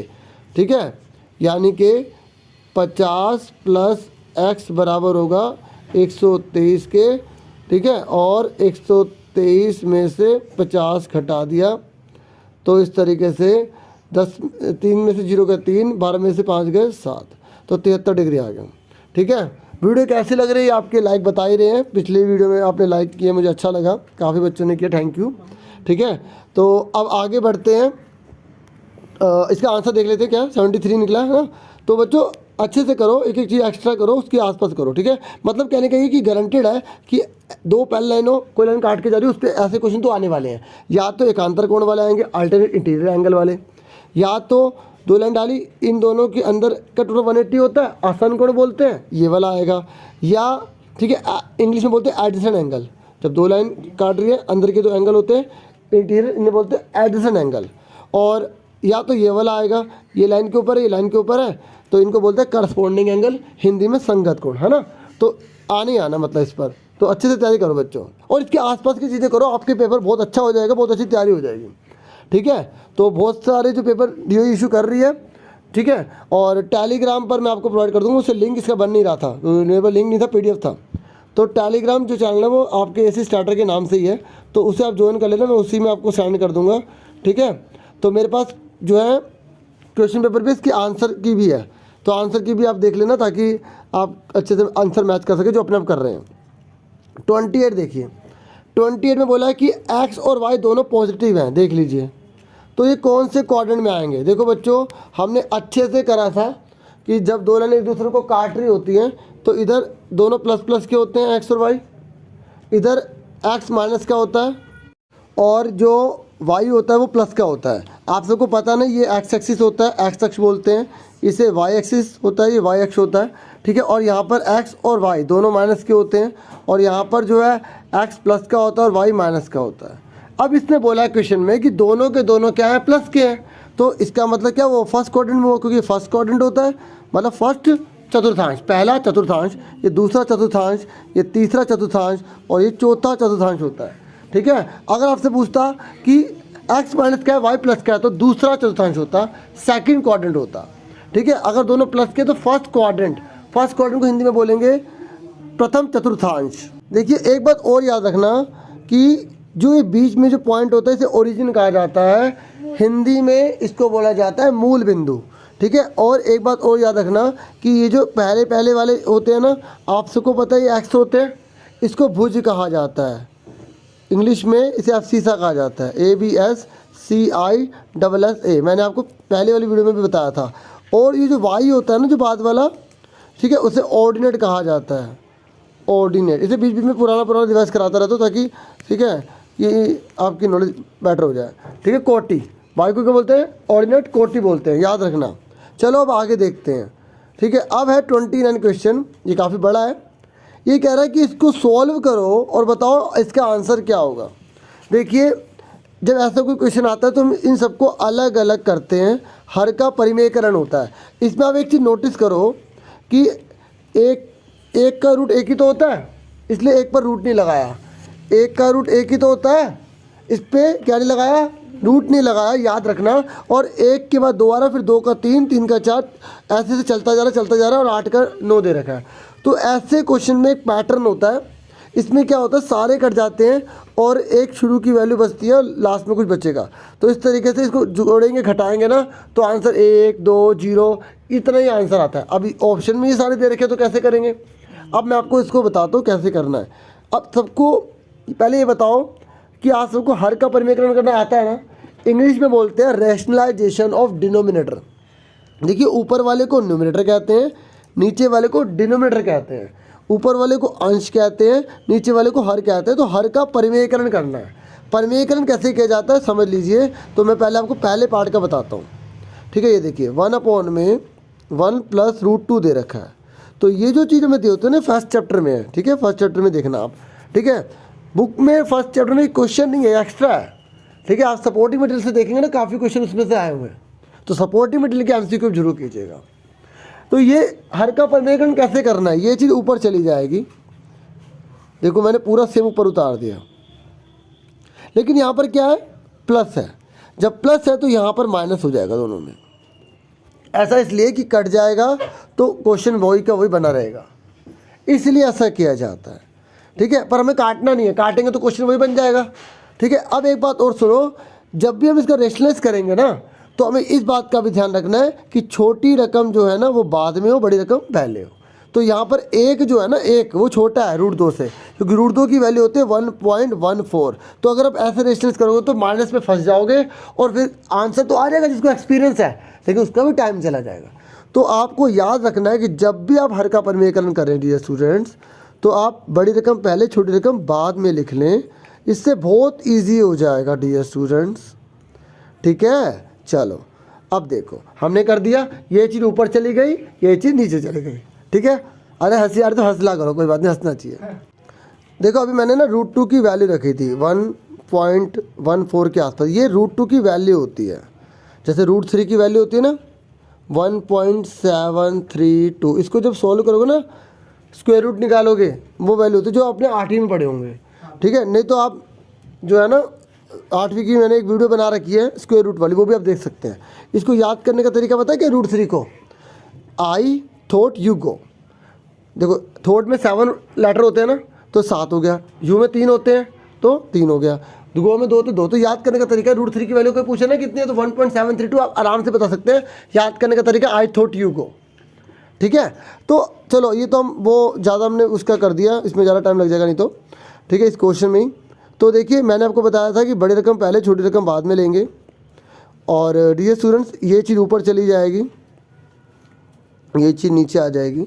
अब उसके बाद रेशनल्स कैसे करते हैं? ऊपर के ऊपर मल्टीप्लाई, नीचे के नीचे मल्टीप्लाई। याद रखना कि जब पहले पहले सेम हो बाद वाले सेम हो तो फॉर्मूला ये लगता है a + b a - b is equal to में a पे स्क्वायर b पे स्क्वायर, मतलब पहले वाले पे स्क्वायर लगा दो, दूसरे वाले पे स्क्वायर लगा दो। ठीक है, तो इस तरीके से हम क्या करेंगे, यहाँ पे देखो रूट 2 भी दे रखा है और 1 भी दे रखा है, दोनों में साइन चेंज है, तो इक्वल टू में क्या करेंगे, ऊपर वाला तो सेम रहेगा, ऊपर वाला सेम रहेगा रूट 2 - 1, और नीचे क्या करो रूट 2 का स्क्वायर बन जाएगा, और ऐसे ही 1 का स्क्वायर बन जाएगा। ठीक है, ये 1 लिखा है, थोड़ा सा स्पेस कम है तो इसलिए बन नहीं पा रहा सही से। ठीक है, तो ऊपर वाला ऊपर लिखेंगे, नीचे वाला रूट 2 का स्क्वायर क्या होता है 2, क्योंकि रूट से स्क्वायर कट जाएगा, और 1 का स्क्वायर 1 ही होता है, ये 1 है। ठीक है, तो 1 का स्क्वायर 1 ही होता है, तो रूट 2 - 1 अपॉन में कितना आएगा 2 में से 1 के 1। अब आपने क्या देखा, आपने देखा कि हमने इसका रेशनलाइज करा था, इसका रेशनलाइज करा था, तो हमें ये आंसर मिल रहा है, हाँ है ना। तो अब ऐसे ही आप क्वेश्चन पे आ जाओ, वापस क्वेश्चन पे आ जाओ। इस वाले का आंसर कितना मिलेगा आपको, रूट 2 - 1 मिलेगा। ठीक है, सुन रहे मेरी बात? ऐसे ही इस वाले का क्या मिलेगा आपको,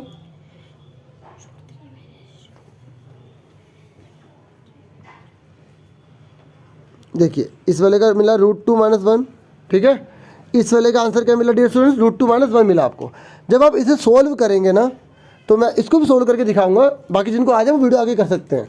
इसको जब आप सोल्व करेंगे ना, इसका आंसर आएगा रूट 3 - का 2। इसको सोल्व करेंगे तो रूट 4 - का रूट 3। ऐसे करते रहेंगे करते रहेंगे करते रहेंगे करते रहेंगे। सुन गए मेरी बात? अब मैं इसको भी करके दिखाता हूँ आपको, ठीक है, ताकि और अच्छे से क्लियर हो जाए। देखिए ये आप सोचेंगे सर ने ये कैसे लिख दिया, देखो इसको सोल्व करा हमने, इसे शॉर्ट में लिख दिया, इसको सोल्व करके शॉर्ट में लिख दिया, क्योंकि अगर हम एक ही को सोल्व करेंगे तो पेपर एक ही क्वेश्चन में निकल जाएगा। और हालांकि आपको ऑप्शन मिलेंगे, मैंने बताया था ना बिजनेस 16 करने, आपको 4 नहीं करने, हाँ या ना, तो इसलिए आप समझिए। तो अब आप देखिए फटाफट कैसे करना है इस वाले को, मैं आपको फिर भी करके दिखा देता हूँ। ये देखिए मैंने आपको बताया था यहाँ पे रूट 2 + रूट 3 दे रखा है, और मैंने आपको कहा था कि अगर आप चाहते हैं इसी तरीके से करना तो बड़ी रकम पहले छोटी रकम बाद में लिखना। अब यहाँ तो दोनों में रूट में है, और दोनों में रूट में तो आप आराम से बता सकते हो कि रूट 3 बड़ा होगा और रूट 2 छोटा होगा, हाँ है ना। अब इसका रेशनलाइज कर देंगे, कैसे करेंगे, ये चीज़ ऊपर चली गई, ये चीज़ नीचे आ गई।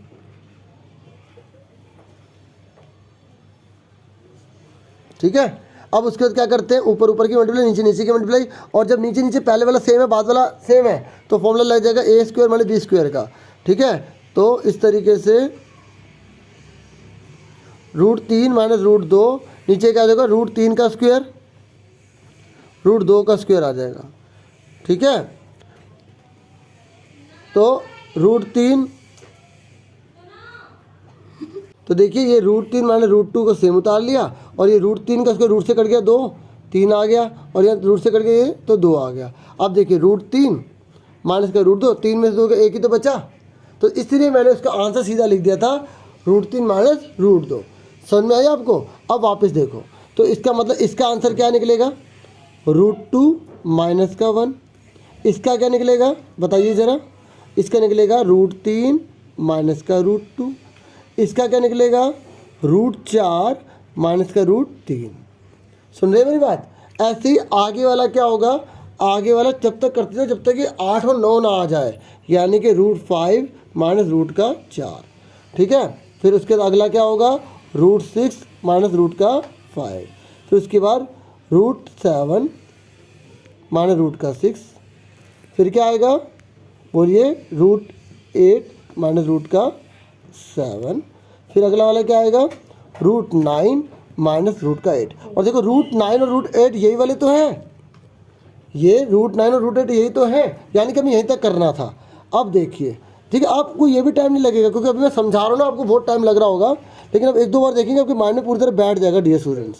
ठीक है, इसका पूरा पैटर्न होता है, ये याद रखो। अब देखो कौन कौन कट रहे हैं, मैं कलर चेंज करता हूँ ताकि काटने में आपको सही लगे। देखो √2 से √2 कट जाएगा, √3 से √3 कट जाएगा। ठीक है, देखो √4 से √4 कट गया, √5 से √5 कट गया, √6 से √6 कट गया, √7 से √7 कट गया, √8 से √8 कट गया। ठीक है, अब बचा क्या? अब देखिए बचा क्या, यहाँ पर बचा माइनस का 1 और यहाँ बचा है √9। तो 1 का माइनस का 1 का माइनस का 1 रहेगा। ठीक है, ऊपर लिख रहा हूँ यहाँ पर। और √9 प्लस का है, √9 क्या होता है? 3 होता है, तो 3 में से 1 गया, कितना आ गया? 2 आ गया। समझ में आई आपको? तो और समझ लो, देखो कौन बचा है, मैं इक्वल में लिखता हूँ, यहाँ माइनस का 1 बचा है, सारे कट गए हैं, आपके सामने मैंने काट के दिखाया है डियर स्टूडेंट्स। √9 का क्या होता है? 3 होता है, तो 3 में से 1 जाएगा तो 2 ही तो बचेंगे। ठीक है, बाकी मेरे पास आंसर की भी है ना, उसमें भी आप देखना। ठीक है, टेलीग्राम पर आपको मिल जाएगी, मैंने आपको वीडियो में पहले ही बताया था। ठीक है, चलो, तो इसलिए हमारा आंसर कितना आ गया डियर स्टूडेंट? इसका आ गया 2।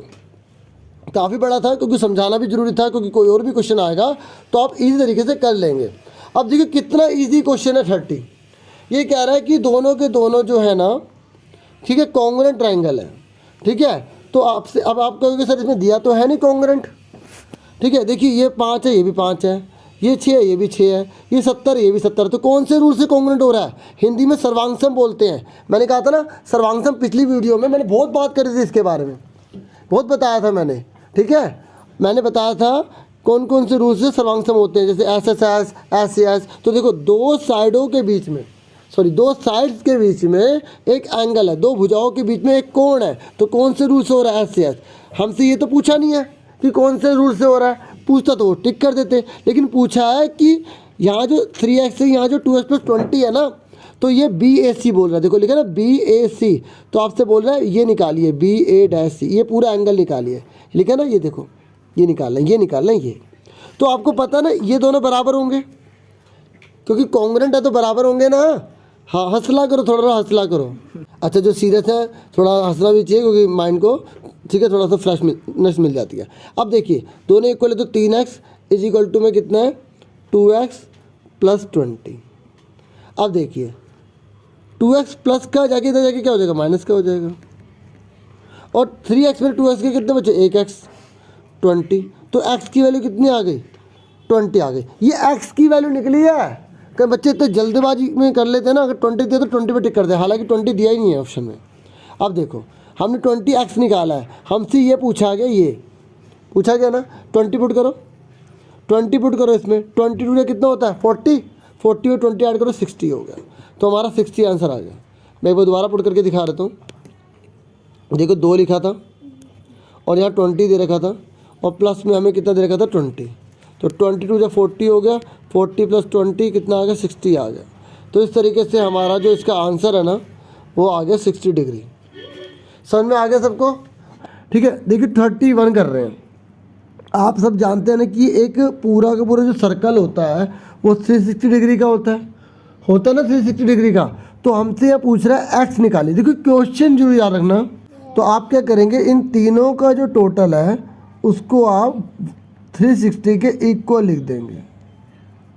ठीक है, तो अब आप बताइए कांस्टेंट कितने हो गए? 120 और 10 कितने होते हैं? 130।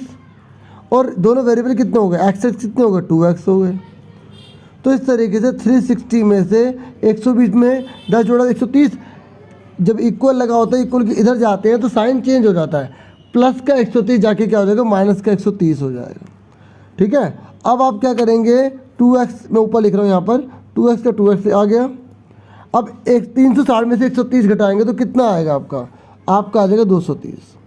ठीक है, अब ये जो 2 है ना, इधर जाके क्या हो जाएगा, इक्वल के इधर जाएगा, राइट में जाएगा तो ये डिवाइड हो जाएगा। तो 230 का आधा कितना होता है, सबको पता है 115 होता है। ठीक है, तो 115 डिग्री आ गया। क्लियर हो गया आपको, ये आंसर आ गया इसका डी। समझ में आ गया, बहुत ही ईजी है, आपको बस पता होना चाहिए कि उसमें कौन सा फॉर्मूला लग रहा है। ये पूरा सर्कल 360 का होता है, और जब 360 का होता है तो हमने क्या करा, इसको 360 के इक्वल लिख दिया। 10 और 120 को जोड़ा 130 हो गया, जैसे माइनस का हो गया। 360 में 130 घटाया 230 बचा, 2 मल्टीप्लाई में जाकर डिवाइड हो गया, तो हमारा 115 डिग्री आंसर आ गया। समझ में आ गया सबको। अब उसके बाद आगे देखिए, आगे कह रहा है 32 क्वेश्चन में कह रहा है, ये जो 20 से 30 का जो इंटरवल दे रखा है ना, हिंदी में अंतराल बोलते हैं, तो कह रहा है 20 से 30 में इनमें से कौन कौन से नंबर आएंगे। देखो ये जो 30 लिखा है ना, अगर यहाँ पर ये नहीं बोला इंक्लूसिव या एक्सक्लूसिव, तो हम एक्सक्लूसिव ही लेंगे, मतलब इस 30 को इंक्लूड नहीं करेंगे। ठीक है, तो अब आप देखो कि 20 से 30 में कौन कौन से नंबर है। 25 है, एक हो गया, 20 को लेंगे। ठीक है, 22 को भी लेंगे। 16 20 से पहले होगा, नहीं लेंगे। 6 को भी नहीं लेंगे, 17 को भी नहीं लेंगे। इन दोनों के बीच में देखो कौन कौन से नंबर है, और 20 को जरूर लेना। 15 को नहीं लेंगे, ठीक है, 12 को नहीं लेंगे, 30 को नहीं लेंगे, 30 को नहीं लेंगे, याद रखना। ठीक है, ये 30 जब 30 से 40 लिखा होगा ना, उसमें 30 गिना जाएगा। सुन रहे हो, तो 30 को नहीं लेंगे, 32 को नहीं लेंगे, 10 को नहीं लेंगे, 91 को नहीं लेंगे, 8 को नहीं लेंगे, 11 को नहीं लेंगे, 20 को लेंगे। टोटल कितने हो गए, 4 हो गए। तो इसका आंसर 4 आ गया, ये इसका आंसर आ गया ए। क्लियर हो गया, इसका ए आंसर आ गया। अब आगे देखिए 33 क्वेश्चन में कह रहा है कि ए की वैल्यू निकालिए और बी की वैल्यू निकालिए, फिर दोनों को ऐड करके बताइए कितना आंसर आता है।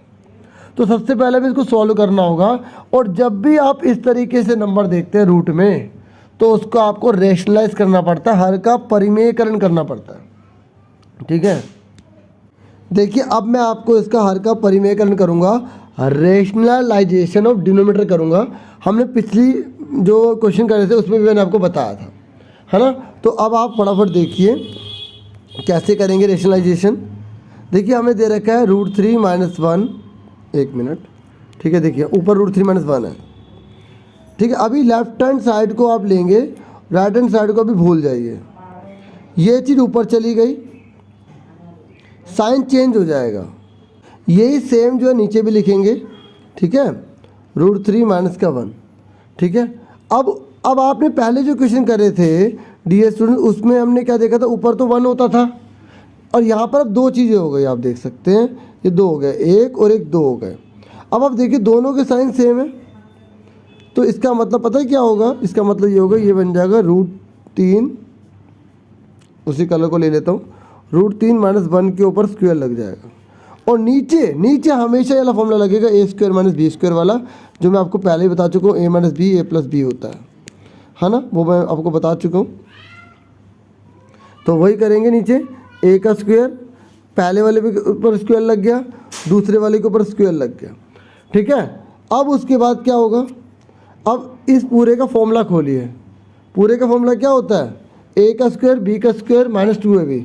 ये आपको फॉर्मूला आता है ना, a - b का स्क्वायर का फॉर्मूला क्या होता है, a² + b² - 2ab। होता नहीं होता फॉर्मूला, तो अब यही वाला फॉर्मूला लगाएंगे यहाँ पर। ठीक है, ताकि हमारा आंसर आ जाए। ठीक है, तो मैं इसको अगले पेज पर करता हूँ, मतलब इसको यहाँ से हटाता हूँ, इरेज करता हूँ। ठीक है, तो आप ध्यान से देख लीजिए, मैं यहाँ पे फॉर्मूला लगाऊंगा और नीचे वाले में फॉर्मूला लगाऊंगा। ठीक है, देखिए a का स्क्वायर करेंगे, फिर b का स्क्वायर हो जाएगा, फिर -2ab, 2 दोनों एक साथ लिख देंगे, और नीचे वाले में रूट से कट गया। ठीक है, अब ऊपर देखिए क्या बच रहा है, इसका स्क्वायर क्या होगा, रूट से स्क्वायर कट गया। ठीक है, जैसे मैंने नीचे वाले में करा था ना, ऐसे इसमें भी कट गया, तो यहाँ पर क्या आ जाएगा 3। फिर ये 1 का स्क्वायर क्या हो जाएगा 1। ठीक है, और इसका क्या हो जाएगा, देखो बाहर वाले की बाहर में गुणा हो जाएगी, रूट की गुणा बाहर वाले में नहीं हो सकती, तो इसलिए इसका आगे आ जाएगा 2 एकम 2 हो जाएगा, माइनस लगाया तो माइनस लगा दिया, 2 आ गया और √3 का √3 आ गया। और नीचे क्या बच रहा है बच्चों, 3 में से 1 गया 2 बचा। नीचे वाला नीचे लिखना है, ऊपर वाला ऊपर लिखना है, समझ में आ गई? नीचे वाला नीचे लिखना है, ऊपर वाला ऊपर लिखना है। अब देखो ये दोनों जुड़ जाएंगे, 3 और 1 4। अब 4 को 2 से मत जोड़ देना क्योंकि रूट के साथ लिखा है, तो हमारा आंसर क्या आएगा, 4 - 2√3 बटे में 2, क्या आएगा 4 - 2√3 बटे में 2। अब देखो हमें a और b निकालना है, बराबर में हमें क्या दे रखा था, a - b√3 दे रखा था ना। तो हम क्या करेंगे, इस 2 को इसके साथ अलग कर देंगे, इस 2 को इसके साथ अलग कर देंगे, ठीक है। तो अब आप क्या करेंगे, इसको अलग कर देखो, 4 के नीचे 2 लगा दिए, -2√3 बटे में 2। मतलब हम देखो जब आप एलसीएम लेते हो तो इसको एक बार लिखते हो, ऊपर वाला सेम लिखते हो ना। अब हमने उल्टा कर दिया, जैसे मैं आपको एग्जांपल देता हूँ, जैसे यहाँ पर बच्चों 3/4 है या 1/4 है। जब आप इसके एलसीएम लोगे तो 4 एक बार लिखोगे, 3 ऊपर -1 लिखोगे ना। जब आप इसको उल्टा करोगे, अब आपको उल्टा करना है, मतलब हमने क्या करा, इसको उल्टा कर दिया, ये दे रखा था ना, इसको ऐसे कर दिया। सुन रहे मेरी बात? तो यही हमने यहाँ पर अप्लाई किया, इस बात को समझो, ठीक है। हमने इकट्ठा था अलग अलग कर दिया, ये इकट्ठा था इसको अलग अलग कर दिया, एलसीएम लेंगे तो वापस ये चीज़ आ जाएगी, ठीक है। अब हमने अलग अलग कर दिया, इसको अलग कर दिया, इसको अलग कर दिया, ये जो 2 है ना, दोनों के नीचे लिखेंगे, दोनों के नीचे लिख दिया। अब काटो काटो फटाफट, यहाँ बराबर में a - b√3 है, तो कोई काटो, 2 दूनी कितना हो गया, 4 हो गया, तो क्या आ गया 2, और 2 एकम 2 हो गया, तो माइनस का क्या √3 आ गया। तो इसको जब काटेंगे, इसके नीचे क्या लिखेंगे, ये मैं ऊपर लिख रहा हूँ ना, ये हटा देता हूँ मैं, ठीक है। तो इसके नीचे हम क्या लिखेंगे,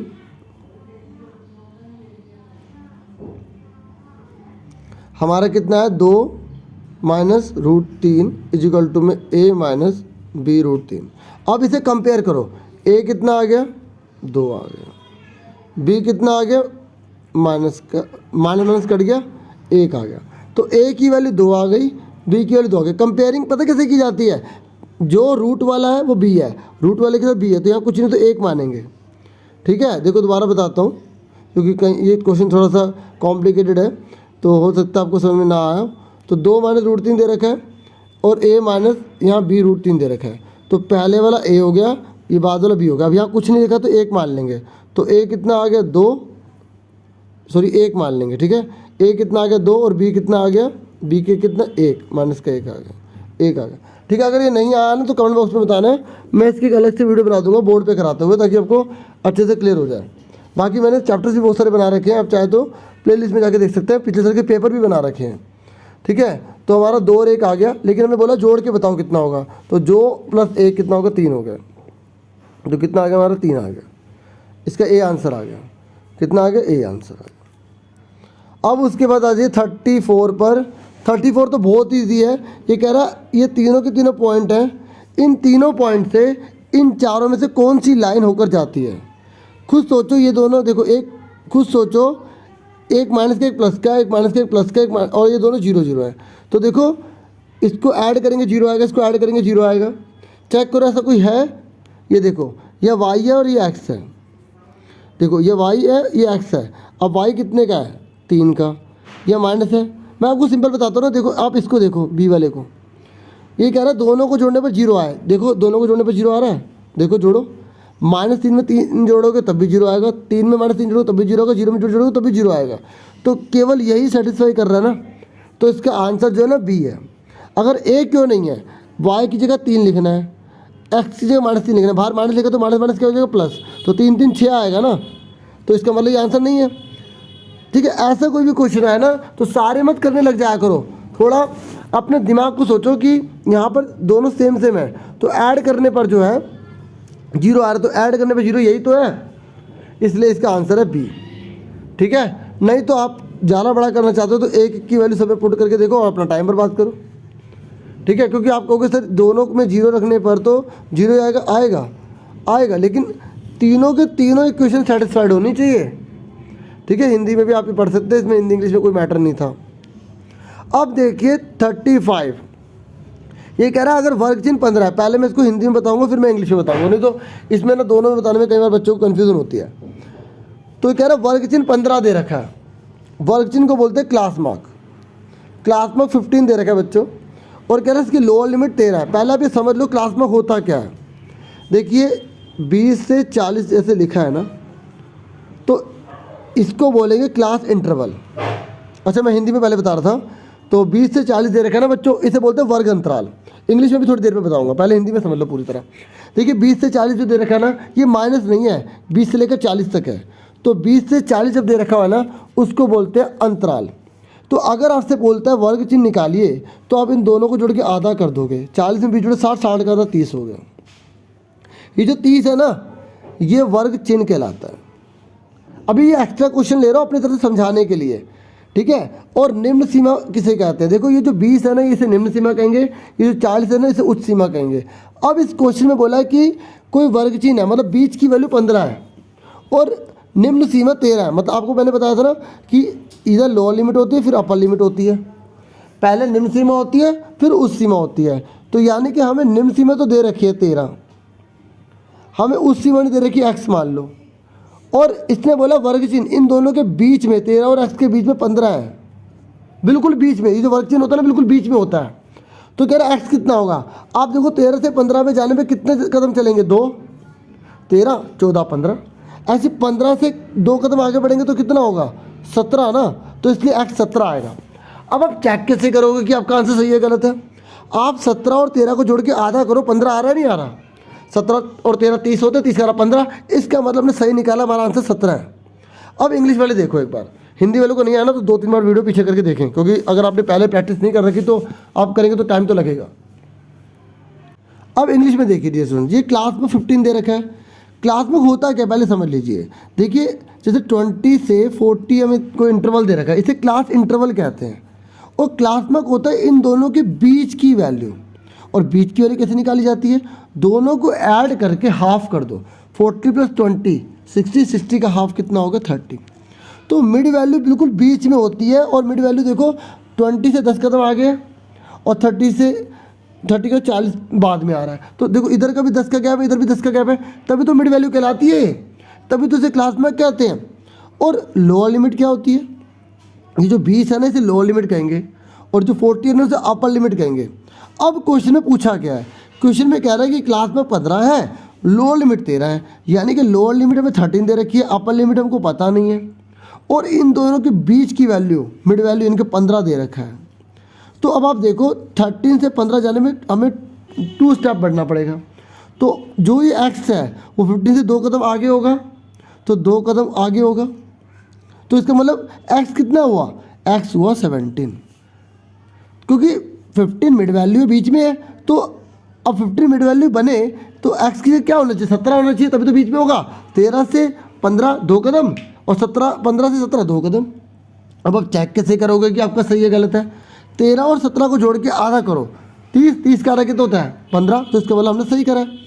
तो बच्चों ये शॉर्टकट तरीके से बता रहा हूँ मैं चाहता तो इसे फॉर्मूले से भी करवा सकता था, ठीक है। फॉर्मूले में ये होता है जैसे क्लास मार्क होता है ना, upper limit plus lower limit upon में 2, ठीक है, इक्वल टू, उससे भी कर सकते हैं। लेकिन आप जो है ना, क्योंकि पेपर में आपको शॉर्टकट ट्रिक जरूर आनी चाहिए, तो आप उसी से सीखो कि आप याद रखें कि लोअर लिमिट पहले आता है, अपर लिमिट बाद में आता है, नहीं पता एक्स मान लिया। और क्लास मार्क का मतलब होता है बिल्कुल बीच की वैल्यू। तो 13 में 2 जोड़ेंगे 15 आएगा, तो 15 में क्या जोड़ें? ठीक है, 15 में 2 जोड़ेंगे तो क्या आएगा? 17 आएगा। तो 17 हमारा आंसर आ गया। चेक कैसे करेंगे? क्योंकि क्लास मार्क जो होता है वो बिल्कुल बीच की वैल्यू होती है। तो 17 और 13 को जोड़ा 30, 30 का आधा 15 आ गया, ठीक है। तो हमारा आंसर कितना होगा? 17 होगा। इसका समझ में आ गया 17 क्यों होगा? क्योंकि 13 और 17 को जोड़ेंगे तभी हमारा क्या आएगा? 15 आएगा। आप ऑप्शन की भी हेल्प ले सकते हैं। अगर आप क्लास मार्क निकालना चाहते हैं तो ऑप्शन से और आसानी से कर सकते हैं। लोअर लिमिट 13 दे रखी है, इनमें से देखो कौन सा नंबर है जिसको जोड़ने पर आधा करने पर 15 आता हो। तो 13 में 17 जोड़ेंगे 30, 30 का 15 इसी में आएगा, बाकी किसी भी जोड़ने पर आएगा ही नहीं, ठीक है। अब जैसे आप समझना चाहे समझ सकते हैं, आपके ऊपर है। अब देखिए उसके बाद नेक्स्ट क्वेश्चन है 36। देखो मैं इसे पूरा नहीं पढ़ूंगा, मैं आपको सिंपल बताता हूँ। जब आप खुद डाटा को कलेक्ट करते हैं, मतलब आंकड़ों को इकट्ठा करते हैं, हिंदी इंग्लिश दोनों सुनना। जब आंकड़ों को हिंदी में इंग्लिश में डाटा, जब आप डाटा को कलेक्ट पहली बार खुद जा के करते हैं ना, सबसे खुद डाटा इकट्ठा करते हैं, उसे प्राइमरी डाटा, प्राथमिक आंकड़े कहते हैं, ठीक है। और जब आपने पहले से कोई डाटा इकट्ठा कर रखा है, जैसे फॉर एग्जाम्पल पिछले साल के बच्चों की परफॉर्मेंस हमने इकट्ठी कर रखी कि पिछले साल इतने इतने बच्चों के इतने इतने मार्क्स आए थे, तो हम उस डाटा को दोबारा से देख रहे हैं, तो वो कहलाता है सेकेंडरी डाटा, और इंग्लिश में बोलते हैं उसे गौण आंकड़े। क्या बोलते हैं? गौण आंकड़े, सेकेंडरी डाटा। तो यहाँ पर टीचर ने एक डाटा जो है वो बच्चों से कलेक्ट कराया, और दूसरा जो डाटा है उसने पुराने पिछले साल से लिया। आप इसे पढ़ो अपने आप। तो ये कह रहा है कि अब आप बताइए कि जो टीचर ने एक एक स्टूडेंट से कलेक्ट किया था, एक एक स्टूडेंट से जो डाटा कलेक्ट किया था वो, और जो उसने रजिस्टर से डाटा कलेक्ट किया था वो क्या कहलाएगा? तो पहले स्टूडेंट का दिया ना, टीचर खुद एक एक बच्चे से इकट्ठा कर रहे हैं ना डाटा। जब हम एक एक जने से खुद डाटा इकट्ठा करते हैं ना, उसे प्राथमिक आंकड़े कहते हैं। और जो पहले से ही रजिस्टर्ड डाटा होता है, जिसको पहले से लिखा है, इंटरनेट पे सारी इन्फॉर्मेशन लिखी है, वहाँ से हम कुछ लेते हैं, उसे सेकेंडरी डाटा कहते हैं। ठीक है, उसे गौण आंकड़े कहते हैं। तो इसका आंसर ए है। ठीक है, समझ में आ गई? एक बार इसे पढ़ लेना पूरा, जो मैंने समझा दिया इसे, क्योंकि मैंने ऑलरेडी पहले पढ़ लिया था इसे। अब ये कह रहा है कि अगर x इक्वल टू वाई है, ठीक है, अगर x इक्वल टू वाई है, तो इनमें से कौन सा जो है ग्राफ बनेगा? ये सुन, याद कर लीजिए, जब भी x इक्वल टू वाई होए, जब भी x इक्वल टू वाई होगा तो वो ओरिजिन से होकर गुजरेगा। मेरी लाइन नहीं गई, मैं रफ बना रहा था, दोबारा बनाने की कोशिश कर लेता हूँ। अभी भी नहीं बनी, एक बार और ट्राई करते हैं, नहीं तो फिर आप समझ जाना। ठीक है, ठीक है, तो ये हमेशा ओरिजिन से होकर जाएगा।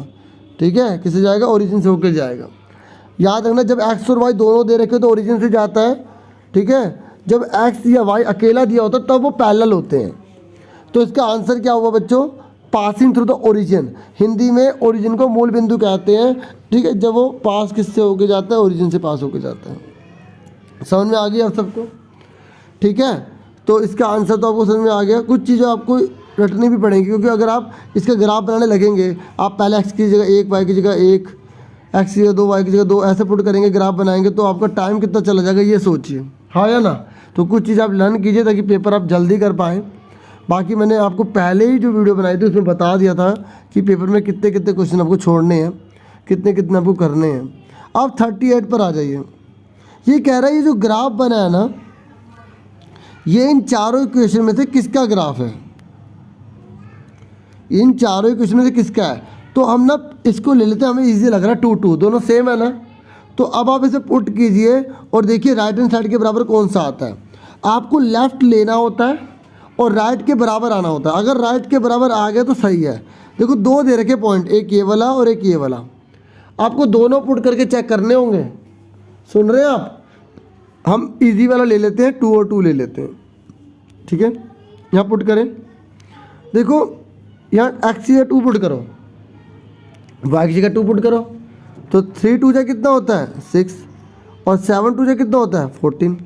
अब 14 में से 6 जाएंगे तो माइनस का 8 बचेगा ना, यहाँ तो प्लस का 10 है। हमें लेफ्ट हैंड साइड में पुट करना होता है और राइट हैंड साइड के बराबर लाना होता है। अगर आ गया तो बोलेंगे इक्वेशन है, अगर नहीं आया तो इक्वेशन नहीं है। देखो जो पेपर DOE ने इशू करे हैं, ये इन्हें अच्छे से करें, एक्स्ट्रा ये चीज़ करें, क्योंकि पेपर ऐसा ही आने वाले हैं, क्योंकि DOE ने बनाने पेपर।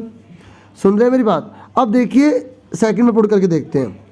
देखो y की जगह क्या रखना है? 2, और देखो जब हम पुट करते हैं ना, कोई साइन नहीं होता तो मल्टीप्लाई होता है। अब जैसे कोई बच्चे कहेंगे सर 14 कैसे आया?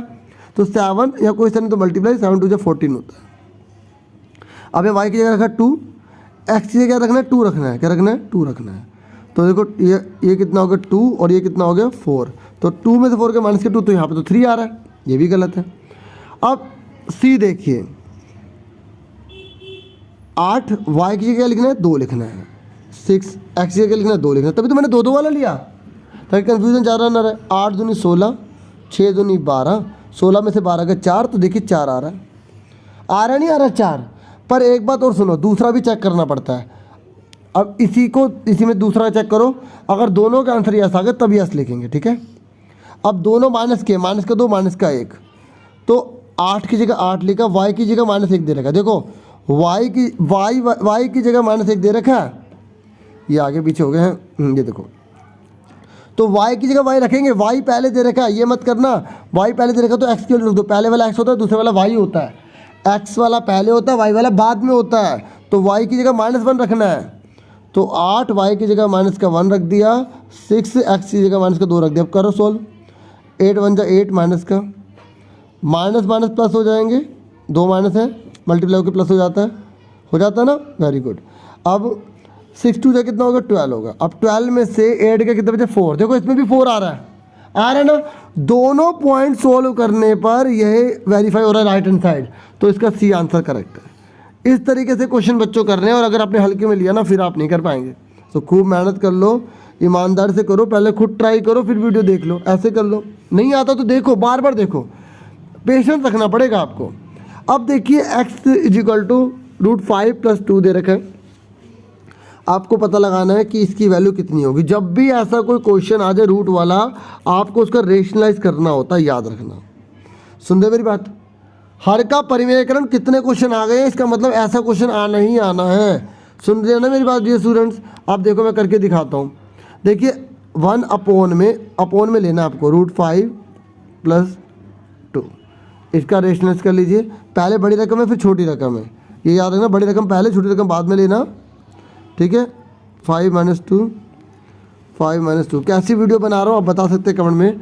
क्या मेरी वीडियो आपके लिए हेल्पफुल रह रही है या नहीं, क्या मेरे एफर्ट आपके काम आ रहे हैं या नहीं, आप कमेंट्स करके मुझे ज़रूर बताएं।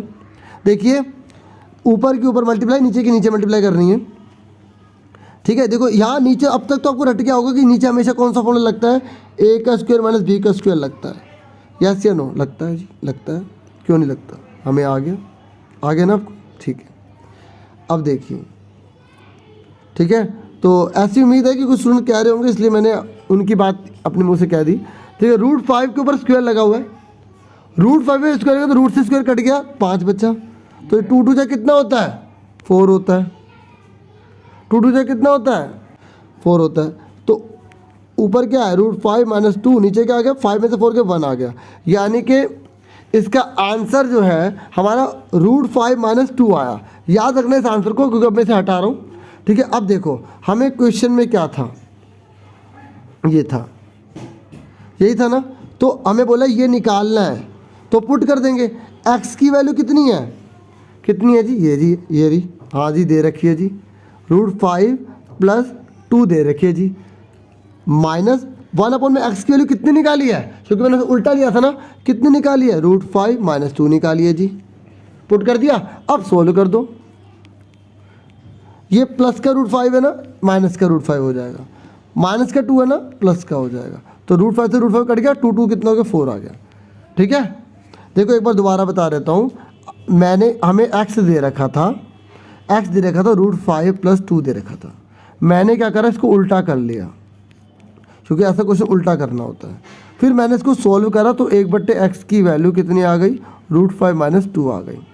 फिर हमें क्वेश्चन में दे रखा था 1 में पहले दे रखा था x, फिर 1 में x दे रखा था। तो x की वैल्यू हमें क्वेश्चन में दे रखी थी √5 + 2, और 1 में x की दे रखी थी √5 - 2, अभी हमने निकाली थी, ब्रैकेट लगा दिया था हमने।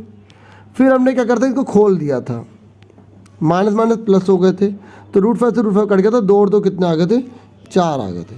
तो इसका आंसर 4 आ गया, ये आंसर आ गया इसका, ठीक है।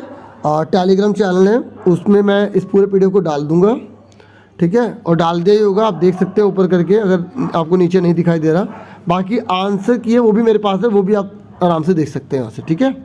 40 क्वेश्चन पर आ जाइए, बहुत ही इजी 40 क्वेश्चन है। कह रहा है ए और बी की वैल्यू का टोटल कितना होगा। आपको पता है ना बच्चों, एक लाइन का टोटल कितना होता है 180 होता नहीं होता 180, तो ये 90 है, तो बचा कितना 90 तो बचा। अगर करके दिखाना है तो मैं आपको करके दिखा देता हूँ, a + b + 90 = 180, क्योंकि एक लाइन का टोटल 180 होता है। तो a + b = 180 माइनस का 90 हो गया, तो a + b, ये b है, ठीक है, = में 90 डिग्री आ गया। तो ये हमारा इसका आंसर जो है a + b का कितना आ गया 90 आ गया, ठीक है, ये हमारा 90 आ गया। तो ये तो इजी था, आपको पता है कि लाइन का टोटल 180 है। आप 3 फ्रेंड बैठे, 1 2 3 फ्रेंड बैठे, एक बड़ा चालाक निकला, उन्होंने 90 रुपये ले लिए, तो अब बाकी जनों को दोनों को टोटल कितने मिलेंगे 90 मिलेंगे। और आप दोनों बता नहीं रहा, पक्के दोस्तों भी कहीं किसी पता लग जाए किसी को कम मिला कितना मिला, आप बता नहीं रहे कितने मिले हैं। चलो मजाक था थोड़ा, तो 90 आ गया, ठीक है। पता नहीं मेरे मजाक पे हंसी आती नहीं आती। चलो अब आ जाइए सेक्शन सी पर, आ जाइए। सेक्शन सी जो है केस स्टडी है डियर स्टूडेंट्स, बहुत ही इजी क्वेश्चन रहने वाला है, बहुत मज़ा आएगा। कब ख़त्म होगा इसका तो पता ही नहीं चलेगा। क्यों? आप कहेंगे क्यों? देखो लिखा भी हो 8 क्वेश्चन करने होते हैं सेक्शन सी में। देखिए कैसे मज़ा आएगा। ये देखो बहुत आसान है, आपने 3rd चैप्टर कर रखा होगा। फिगर बनी हुई दे रखी है, पूछा है पहला क्वेश्चन कि ए पॉइंट की वैल्यू बताइए। बस आपको इतना याद रखना है, पहले वाला एक्स होता है, दूसरे वाला वाई होता है ना डियर स्टूडेंट्स? पता है ना आप सबको? Very good. अब ए बताइए, ए की वैल्यू कितनी है? देखो पहला एक्स को लेते हैं फिर वाई को लेते हैं, मैंने आपको अच्छे से बताया था। तो एक्स का 1 हो गया, वाई का 2 हो गया, तो 1,2 आंसर आ गया, इसका ए आंसर आ गया। मैं ये चाहूँगा कि आप इसे खुद पहले ट्राई करें फिर आंसर मैच कर लें, ठीक है? मुझे अच्छा लगेगा, ठीक है? अब डी बताइए, डी की वैल्यू कितनी होगी? जल्दी से बताइए डी कितना होगा।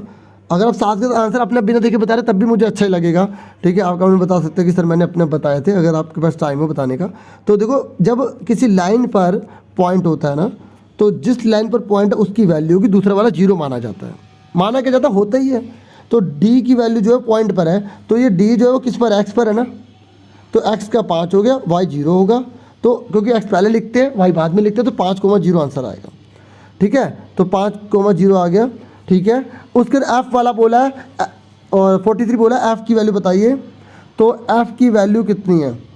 और तो आप जो पेपर देख रहे हैं इससे पता लग गया ना कि आपको नीचे के क्वेश्चन ज़्यादा छोटे आ रहे हैं, तो आपको पहले जो जो आ रहा है ना वो कर लेना, ज़्यादा टाइम मत लगाना बड़े बड़े क्वेश्चन पे, पता लगे पेपर छूट जाए। एफ की वैल्यू बताइए। एक्स का 8 है, वाई का कितना है? 3, तो 8,3 आ गया। तो आप देख सकते हैं 8,3 का है। याद रखना पहले एक्स होता है फिर वाई होता है, तो इसका बी आंसर है, ठीक है?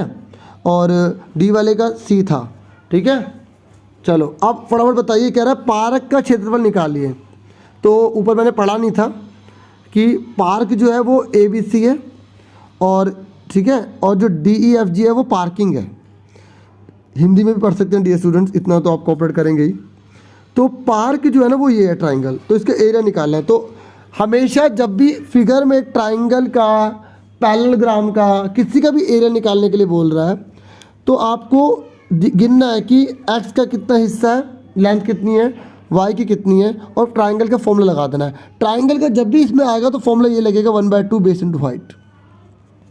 हिंदी में 1/2 आधार गुणा ऊंचाई, 1/2 आधार गुणा ऊंचाई, ठीक है? अब बताइए आधार कितना है, इसका आधार कितना है? देखिए गिनिए, 1, 2, आधार कितना है? 2।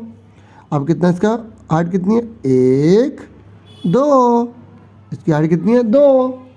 अब फॉर्मूला क्या होता है ट्राइंगल का? 1/2 आधार कितना है? 2 गुणा ऊंचाई, 1/2 बेस इंटू हाइट। तो 2 से 2 कैंसिल, तो 1 2 2 2 2, इसका आंसर कितना आ गया? 2 आ गया। देख लो कैसे निकालना है, हल्के में मत लेना, इन दोनों की मल्टीप्लाई करके आधा कर देना है। और इन दोनों को कैसे नापना होता है? यहाँ से 1 2, आप यहाँ से मत गिनने लग जाना। अरे जहाँ से वो लाइन स्टार्ट है ना, अब देखो यहाँ पर तो डॉट डॉट डाल के आपको हिंट दे दी, एग्जाम में डॉट डॉट ना डालेगा फिर क्या करोगे? तो याद रखना जो यहाँ दे रखा है इसको मल्टीप्लाई करके आधा कर दो। तो इसको 2 है, 2 है, तो 2 2 जा 4, 4 का हाफ 2, तो इसका एरिया कितना आ गया? 2 आ गया। तो पार्क का क्षेत्रफल कितना आ गया? 2 आ गया। समझ में आ गया? बी आंसर आ गया। अब पार्किंग का बोला डियर स्टूडेंट्स, पार्किंग का निकालना है। तो पार्किंग का यहाँ पर क्या नाम दिया था? DEFG, ये रहा DEFG। तो ये क्या? स्क्वायर है, ठीक है? स्क्वायर है, तो 1 2 3। अब गिन लेते हैं, इसको यहाँ डॉट डॉट डाल लेते हैं, 1 2 3, तो 3 3 3 जा कितना होता है? 9, 9 आ गया। अब इसका आधा मत कर देना, ट्राइंगल में आधा करना पड़ता है क्योंकि ट्राइंगल का फॉर्मूला है। इसका फॉर्मूला होता है साइड इंटू साइड, भुजा गुणा भुजा। तो इसलिए इसका आंसर जो है वो आ जाएगा 9, ठीक है? पार्किंग का 9 आ गया। तो इजी था ना डियर स्टूडेंट्स? अब आ जाइए केस स्टडी सेकंड पर। अब ये भी बहुत इजी रहने वाला है, आप देख लीजिए। और 5 ही क्वेश्चन है इसके, 5 ही बच्चे हैं। चलो केस स्टडी में थोड़ा सा मैं पढ़ ही देता हूँ, उसमें पढ़ने की जरूरत नहीं पड़ी थी, इसमें पढ़ना पड़ेगा। ये कह रहा है कि ये एक पार्क है, फील्ड है। देखिए ये हिंदी में और इंग्लिश में, मैं इसको पढ़ देता हूँ। ये कह रहा है एक ना ट्राइंगल है, ये मतलब फील्ड है, पूरा ट्राइंगुलर फील्ड है। और इसमें आप देख सकते हैं 3 कोने बता रखे हैं। और इसने बताया कि इसकी जो लंबाई 120 है, ठीक है, ये 80 है और ये 50 है। और ये कह रहे बीच में ना जैसे गेट होता है ना, 3 मीटर का गैप रखा गया है। और ये बाकी ये देख रहे हो यहाँ पर ना सारी तार लगा रखी है, कांटे वाली तार है वो लगा रखी है, आप देख सकते हैं। अब इसने बोला इसी के बेस पर ना हमने इसकी स्टडी कर ली और कह रहा है जो इसे ना फेंसिंग बोला गया, इनने क्या बोला है, फेंसिंग बोला, क्या बोला है, फेंसिंग। तो कह रहा है इस पर ना 3 रुपये लगते हैं, ठीक है, कितने रुपये लगते हैं, नहीं 20 रुपये लगते हैं। कितने रुपये लगते हैं, 20 रुपये, 20 रुपये लगते हैं 1 मीटर पर, ठीक है। तो हमें पता लगाना होगा कि जैसे कितना एरिया है, ठीक है, कितने रुपए खर्च हो रहे हैं, तो जो भी पूछेगा उसको हम करेंगे। क्वेश्चन में आप समझ गए होंगे। ये मैं आपको बता दूं कि ये आपका जो 12th चैप्टर है ना उसमें एग्जाम्पल भी है, और मैंने इसकी एक वीडियो भी बना रखी है जो पिछले साल बनाई थी, तो वो भी डिस्क्रिप्शन में दूंगा, बाकी इसमें भी आपको समझा रहा हूँ, ठीक है। तो देखिए पहला क्वेश्चन पूछा गया सेमी पैरामीटर बताइए ट्राइंगल का। ये जो सेमी पैरामीटर को हिंदी में बोलते हैं अर्ध परिमाप। तो अर्ध परिमाप किसे कहते हैं, पहले परिमाप निकालो उसका आधा कर दो। और परिमाप किसे कहते हैं, पैरामीटर किसे कहते हैं, पैरामीटर का मतलब है इस पूरे ट्राइंगल की बाउंड्री का टोटल। परिमाप क्या है, बाउंड्री का टोटल। तो अब आप क्या करोगे, इसका टोटल करो, जल्दी से इसका टोटल करके बताओ कितना आएगा। 120, 50 और 80 को जोड़ोगे तो कितना आएगा, 80 और 50 कितने हो गए, 130 हो गए। और 130 में 120 जोड़े तो 250 हो गए, ठीक है। तो इसका आंसर कितना आ गया, 250 आ गया। तो पहला वाला तो आंसर नहीं आया अभी, 250 पैरामीटर आया। हमें क्या निकालना है, सेमी पैरामीटर निकालना है। आधा कर दो, 125 आ गया। इस बात को ध्यान में रखना कि सेमी पैरामीटर पूछा है तो सेमी पैरामीटर क्या होगा, पूरे का आधा होगा, ठीक है। तो 125 का आंसर, बी आंसर आ गया। गलती मत करना क्योंकि बच्चे कई बार जल्दबाजी में गलत कर देते हैं। समझ में आ गया आपको। तो डियर स्टूडेंट समझ में आ गया आपको। सेमी पैरामीटर मतलब अर्ध परिमाप क्या होता है, आपको पहले पूरा परिमाप निकालना है, फिर उसका आधा कर देना है। पूरा परिमाप कितना आया, इसको जोड़ा 250 आ गया, ठीक है। ये मत सोचना कि 3 को भी जोड़ना है, ठीक है। ये 3 ना गैप है, ठीक है। ये पूरा का पूरा 120 है और 120 में से 3 मीटर जो है गैप रखा गया ताकि अंदर आने जाने का रास्ता बना रहे। अगर हमने पूरा यहाँ पे फेंसिंग कर दी तो फिर हम जाएंगे कैसे। और पैरामीटर वैसे भी बाउंड्री का टोटल होता है, फेंसिंग का टोटल थोड़ी। फेंसिंग तो खाली यहाँ की बीच में गैप दिया गया है। समझ में आ गई। तो आपको बाउंड्री का टोटल करके परिमाप निकालना था, उसका आधा कर देंगे तो 125 आ जाएगा। तो पहले वाले का 125 आ गया। अब दूसरे वाले का बोला कि पैरामीटर फील्ड का निकालो। देखो पैरामीटर जानबूझ के यहाँ पे सेमी पैरामीटर पहले बोल दिया, अब पैरामीटर बोल रहा है। तो पैरामीटर बोल रहा है तो सिर्फ हमें तीनों को टोटल करके बताना था, और टोटल तो हमने ऑलरेडी कर लिया था। कितना आया था, 250। तो 250 आंसर आ गया, 250 आ गया। हिंदी में परिमाप, इंग्लिश में पैरामीटर, 250 आ गया। समझ में आ गई। अब कह रहा है खेत के चारों ओर बाड़ लगानी है, यानी कि फेंसिंग करनी है, तो उसकी तार की लंबाई बताइए। अब आप बताइए तार की लंबाई, तार कहाँ कहाँ लग रही है, यहाँ पूरी जगह लग रही है, पूरी जगह 80 लग रही है, ये पूरी जगह लग रही है, 50 पूरी जगह लग रही है, लेकिन यहाँ पर सारी जगह लग रही है सिर्फ 3 मीटर छोड़ के। तो 120 में से 3 घटा दो, कितने बचे, 117। अब आप इसको जोड़ दो तो कितना आएगा, 247 आ जाएगा। समझ में आ गई आपको। देखो क्वेश्चन को ध्यान समझोगे ना, आपके बहुत अच्छे मार्क्स आने वाले हैं, ऐसा मुझे पूरा विश्वास है, ठीक है। तो बच्चों इसने बोला था तार की लंबाई बताइए, तो 247 डी आंसर आ गया, ठीक है। क्लियर हो गया आप सबको। अब उसके बाद ये सुनो, हमसे क्या पूछा गया है कि इसका कुल खर्च कितना होगा तार का। तो देखिए तार की लंबाई कितनी है, 247 है ना। और हमें 1 मीटर तार की लंबाई कितनी दे रखी है, मैंने अभी बताया था कि 20 रुपये दे रखी है 1 मीटर तार की लंबाई।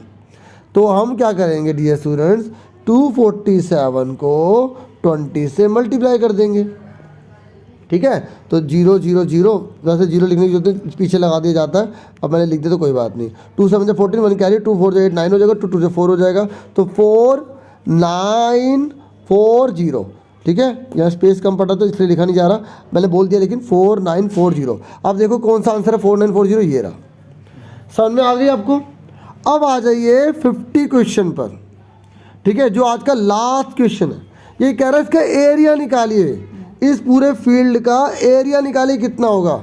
और एरिया निकालने के लिए क्या लगाएंगे, जिसमें हीरोन फॉर्मूला लगाएंगे, ठीक है। तो मैं यहाँ पर हीरोन फॉर्मूला कर रहा हूँ, थोड़ा टाइम लगेगा, ठीक है। आप समझ सकते हैं, नहीं तो आपको आता है तो वेल एंड गुड, ठीक है। और जिनको नहीं आता वो देख लें। और प्लीज़ अगर आपको वीडियो अच्छी लगे, एक्सपर्ट लगे, तो आप प्लीज़ सब्सक्राइब जरूर कीजिएगा चैनल को, तो और शेयर भी कीजिएगा अपने फ्रेंड्स को। अब एरिया देखिए हमें 3 साइड दे रखी हैं, कौन सी है मैं आपको करके दिखाता हूँ। देखिए हमें 3 साइड दे रखी थी ना, तो मैंने पहले वाली साइड को ए मान लिया, किसी को भी आप ए मान लीजिए 50, क्योंकि हमें रफ में करना है, पूरा स्टेटमेंट लिखने की जरूरत नहीं है हमें। बी कितना दे रखा है, 120 दे रखा है। सी कितना दे रखा है हमें, जल्दी बताइए, 80 दे रखा है, ठीक है। और हमने एस कैसे निकाला था, तीनों को जोड़ के आधा करा था, तो तीनों को जोड़ के ए प्लस बी प्लस सी को जोड़ के आधा करा था, ठीक है, तो आधा करा था।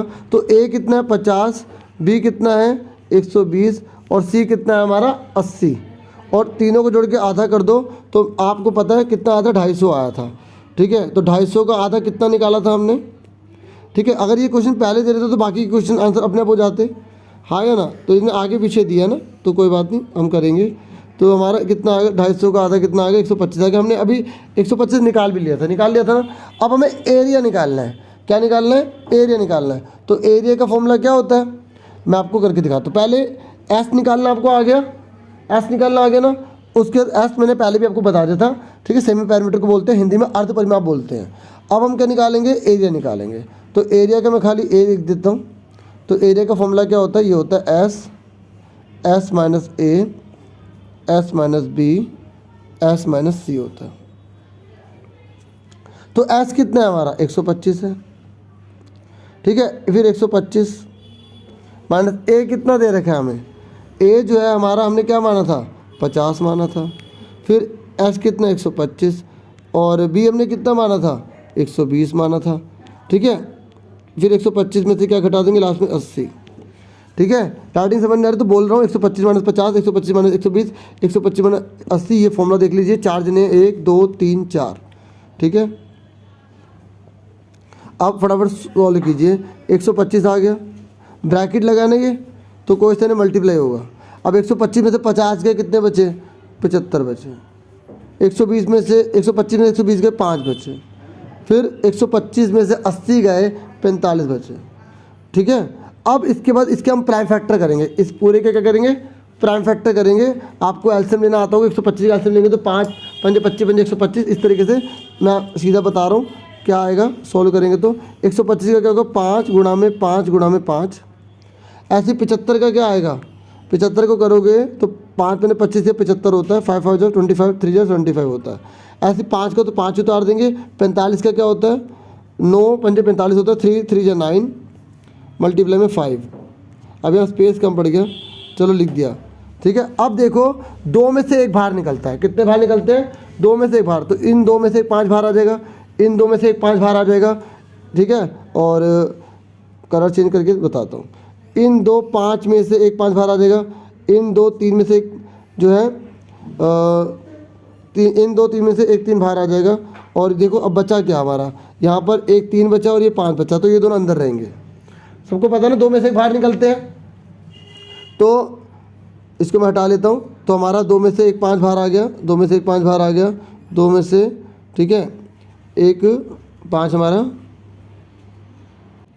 बाहर आ गया, और 2 3 में से एक 3 बाहर आ गया, और 5 और 3 अंदर रह गया क्योंकि उसका कोई पेयर नहीं था, ठीक है। तो 5 में 25 5 125 दिया, कितना होता है 375 होता है, और 5 दिया 15 हो गया, ठीक है। इस तरीके से हमारा 375√15 आंसर आ गया, ठीक है।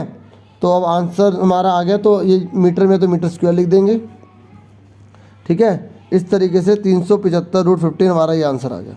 तो इस तरीके से पूरी वर्कशीट कंप्लीट करवा दी, मतलब वर्कशीट कह रहा हूँ, प्रैक्टिस पेपर था, पूरा कंप्लीट करवा दिया। होप आपको समझ में आ गया होगा। देखिए ये आंसर की है, ये केवल इंग्लिश मीडियम में अवेलेबल है, ठीक है। तो आप आराम से देख सकते हैं पूरे आंसर की, मैंने आपको अच्छे से समझाया है, ठीक है। बाकी जिन्होंने ट्राई किया वो लास्ट में आंसर अपने देख सकते हैं, ठीक है। और प्लीज़ वीडियो को लाइक ज़रूर करना, शेयर ज़रूर करना, सब्सक्राइब ज़रूर करना, मुझसे ऐसे जुड़े रहना, मुझे मोटिवेट करते रहना, मैं ऐसे आपके लिए प्यारी प्यारी वीडियो लेकर आता रहा हूँ। अपना पूरा ध्यान रखना और खूब पढ़ाई करते रहना। Thank you for watching and listening carefully. Take care yourself dear students.